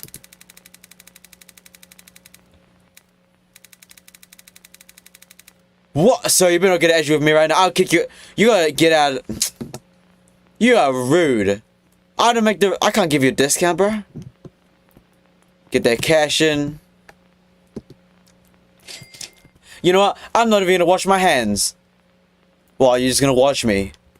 Take a seat, sir. I don't like people watching me make food. Take a seat. You're just gonna stand there? Well, guess what? Guess what? I'm not gonna wash my hands. I touched that piece of money, and guess what? I'm making a pizza right now. Frozen pizza. Yeah. Yeah, it's frozen, buddy. It's not even fresh.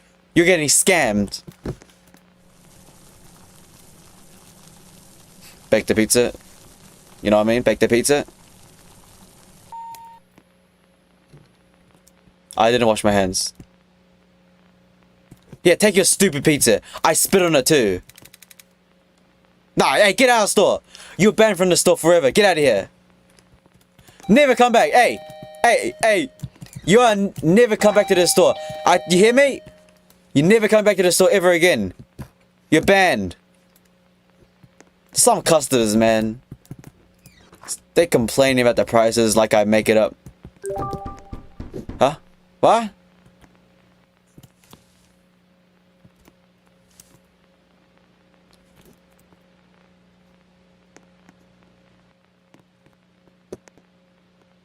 Hi, sir. How you doing?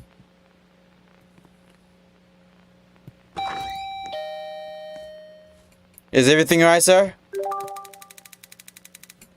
What took you so long? I was serving a customer.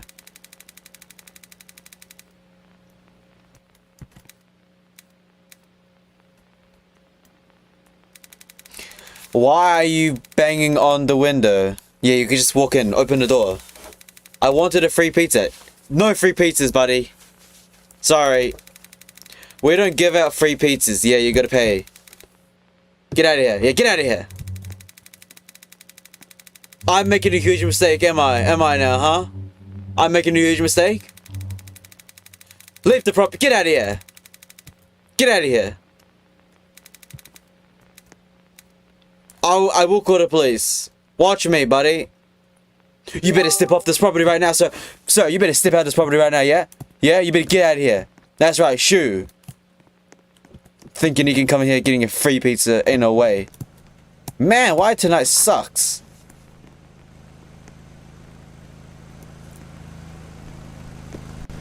Is that his car? Is that him? Whoa! Ma'am! Oh my, you good? Whoa, okay. You having a good night, ma'am? Karen? Oh. How you doing? Give me pepperoni pizza now! No, with that attitude, yeah. Do you need to call What corporate, buddy? This is a yeah, what are you gonna do? $7.49, please. Thank you very much.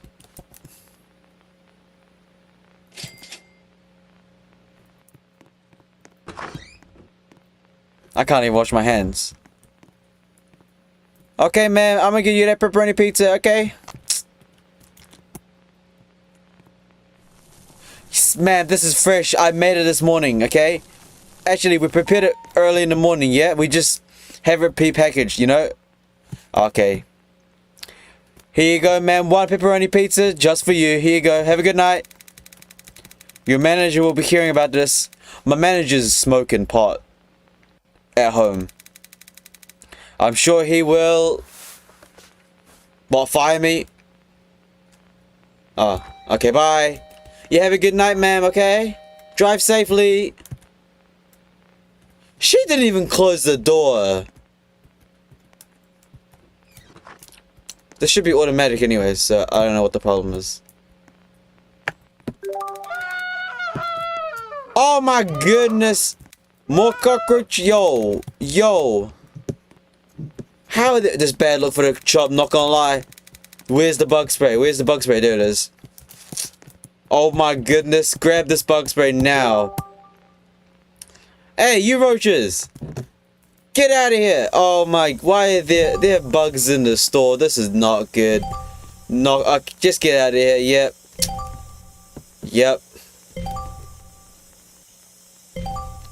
Yep. Where's that last one at? Get out of here! Man.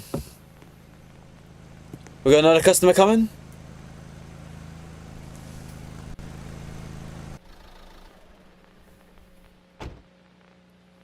Hey, welcome to Pizza. How can I help you today, sir? Sir, the door, you could open the door, sir? Sir, you can open that door?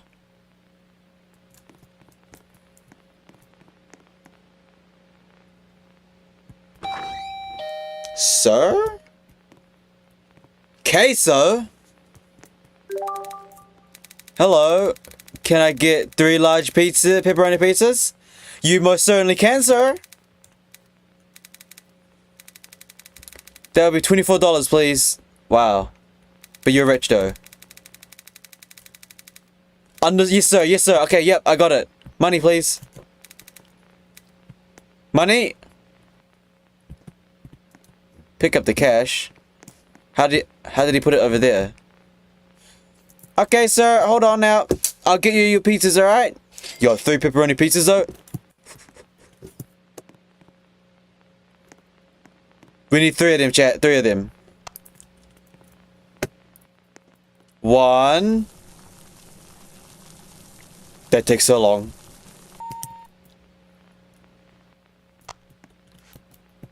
2. Number 2. He asked for 3, chat. Remember, 3. 3 pepperoni pizzas. He's a big boy. 3. Man, okay. Okay, let's put these boxes away. Yo, he's hungry though.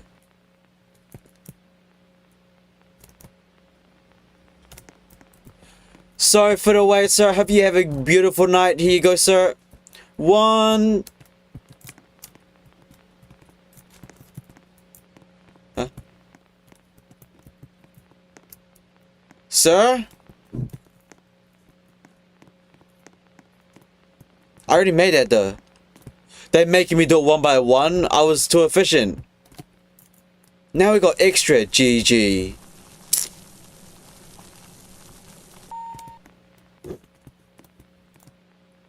Sir, I actually made 2 extra. Let's get it here. Here you go, sir. Number 2. I have a bit more if you want some extra, man. I made some extra by accident. You know, but I'm sure you need a bit more, you know? It's on the house.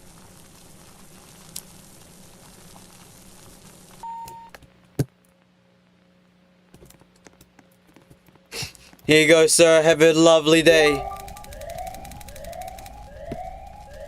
What? Oh, good. Oh, no. It's a fire! Yo!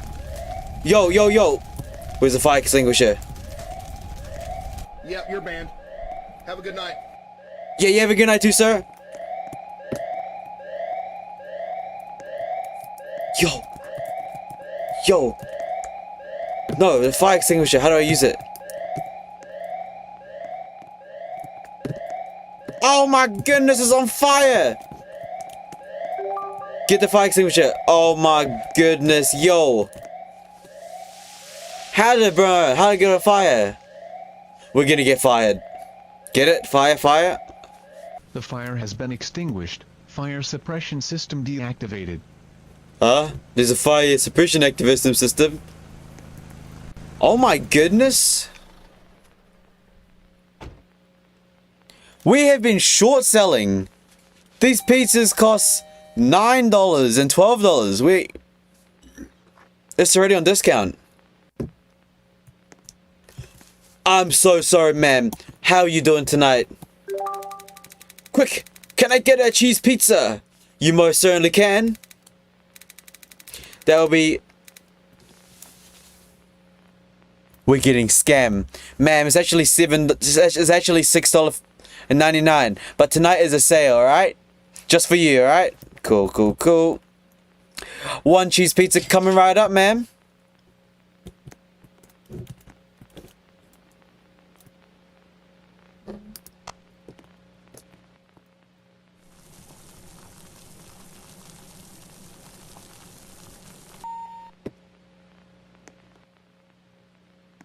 Here you go, ma'am. Hey, stay safe out here. Don't worry about me, ma'am. I'm just doing my job. You have a bad feeling? Oh, you have a lovely night tonight, okay? I saw a rich guy back there. Wait, what? Alright. Have a good night, ma'am. Have a good night, ma'am. Bye. See, she closed the door. She tried. Wow, she got out fast.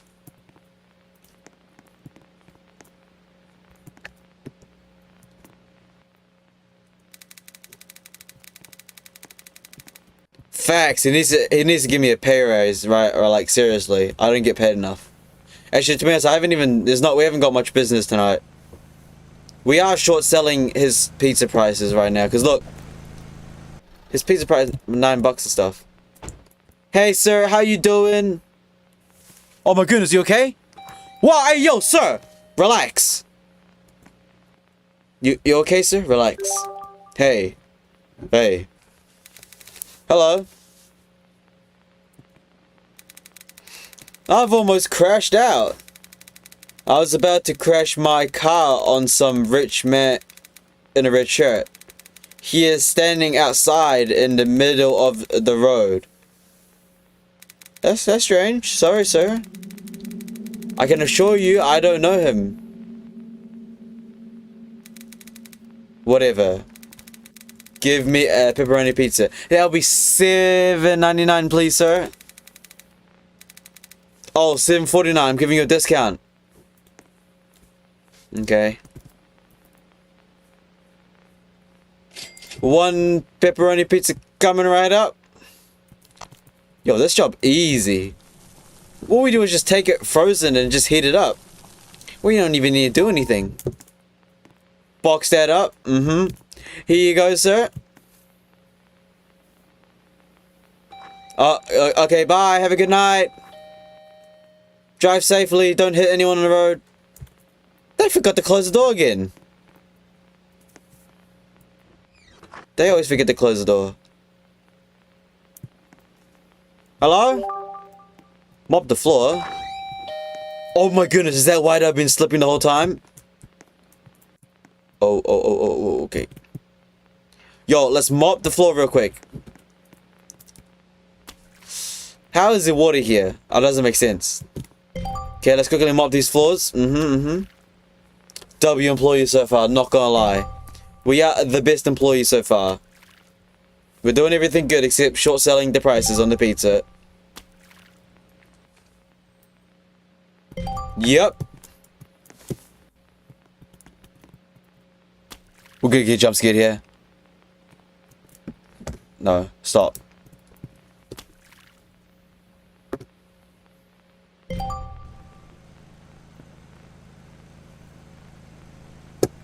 Hello? Oh, it's the police. Oh.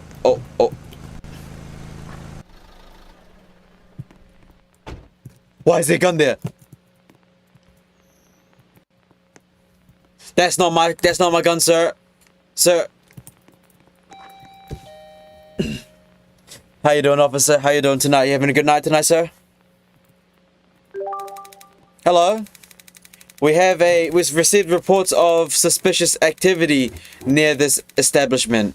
Really? What are you talking about? Has anything odd happened here tonight? Yes, actually. There is a guy in a red shirt standing around the road. Yeah. One customer almost crashed their car trying to get around him. I'm so sorry to hear that. I will investigate into this matter and thank you for your cooperation. Thank you, sir, for staying around, okay? I feel really safe when you're nearby the establishment. You most certainly can, sir. Yep, no problem. No, hey. On the house. Matter of fact, I already have some pizza right here. Yeah, look, you want it? Oh, it's not free.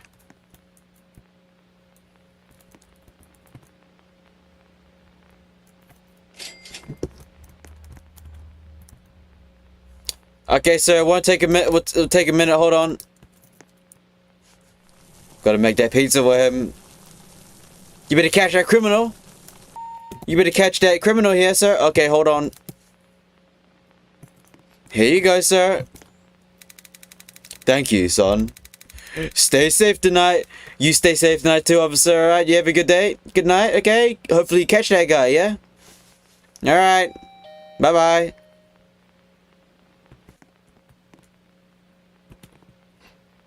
Sir? Oh, there he goes. Bye, sir.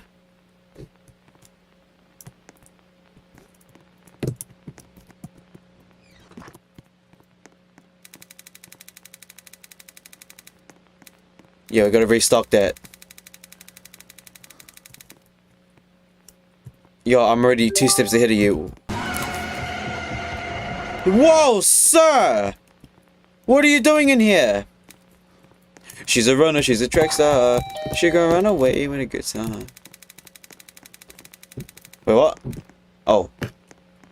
Can I get 20 frozen pepperoni pizzas? Yeah, yes, you most certainly can, sir. $149. I don't care. You gotta pay me, sir. Facts. Just because you giving it to homeless people doesn't...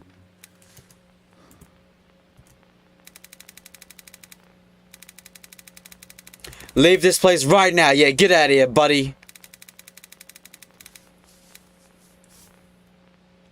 You will regret this. Oh my goodness. Sir, are you a... What's he doing? You best get out of here. Yeah, get out of here, buster. Get out. Never come back. Where'd he go? What a strange man.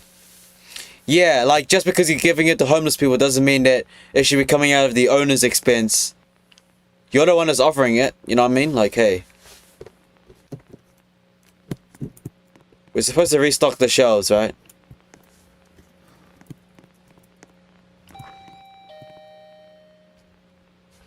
How you doing, ma'am? You having a good night tonight? Hey. How can I help you tonight? I'd like to report a What's the problem? What is it? Your bathrooms are so nasty. When was the last time you cleaned them? I wasn't aware we had a bathroom.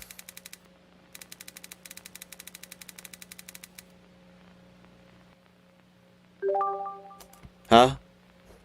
We have a bathroom?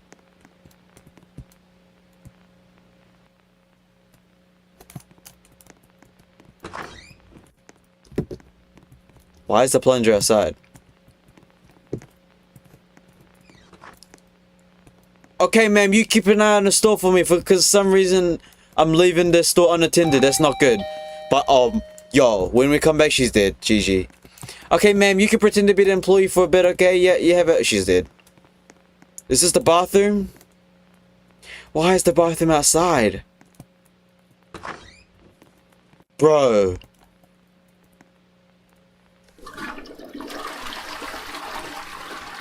You're telling me all of these are blocked?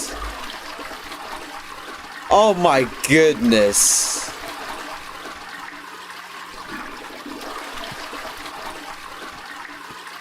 Yo, who blocked up all the toilets?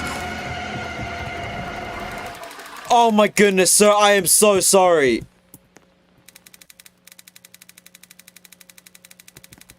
I am so... Wash your hands real quick.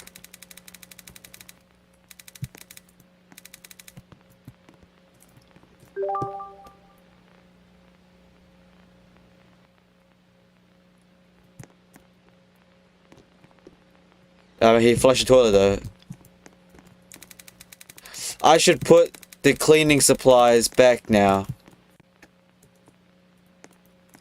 What cleaning supplies? Oh my, what happened outside? I can't. GG, she did. She's dead outside. What happened? Hey!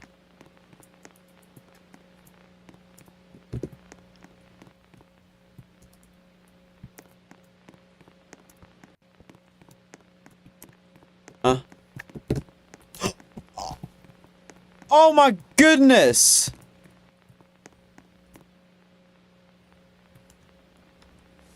Is it the police car? Are you responsible for this? Stop it, please. Ha ha ha. Today you will learn a valuable lesson. Oh, I'm sorry, sir. Please don't. The only thing promised in life isn't money, isn't fans or pizzas, but it's death. Sir!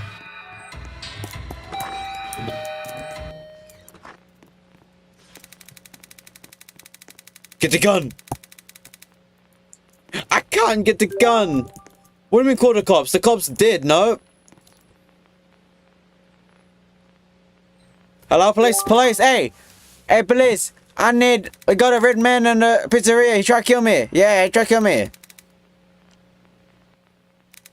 911, what's your emergency? There is a red man t-shirt, car blow up outside, come now. Killer from the radio is here, and he is going to get me if you don't help. That's not very helpful. What do you mean give you a description? Just come to the address right now. I need a full SWAT team. He is really big. He's evil Mr. Beast himself. Okay, sir. Stay calm. We have dispatched an officer, and he is on his way. In the meantime, don't accept any briefcases from the guy, and don't get near him as he is very dangerous. Also, send in a SWAT team. Send in a Bearcat. Send in some bombers, some SWAT. Just send me some police officers with long rifles. Uh oh. The power went out.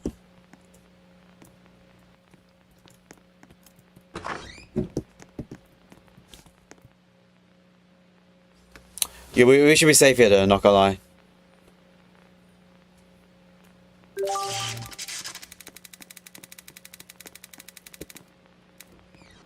As long as we don't open the door, we're fine. Should start, yeah, good idea. What do you mean? I'm gonna just hide in the pizzeria, right? What is hiding in the bathrooms gonna do?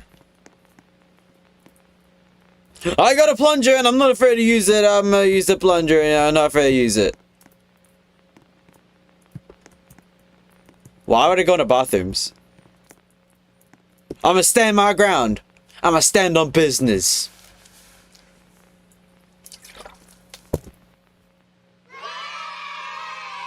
After what felt like days for the cops to arrive, they rescued you and notified your corporation about the incident. You decide to quit the pizzeria job and get hired at some local bakery. The cops never found the killer, and he is still being searched to this day. Hey, W game. That was okay. It actually jump scared me twice, but it wasn't too bad of a jump scare. It was pretty meteoric, you know what I mean? It wasn't that bad. Wait, is the Mr. Beast 2? Wait. There's another one? There's another one? Alright, let me check chat real quick. No one even said anything in chat. Nobody said anything. The whole time. That's alright. Okay. Ah, that was good. That was good. That wasn't that good, but, you know, we survived. We stood our ground at the end of the day. We still stood our ground, you know what I mean?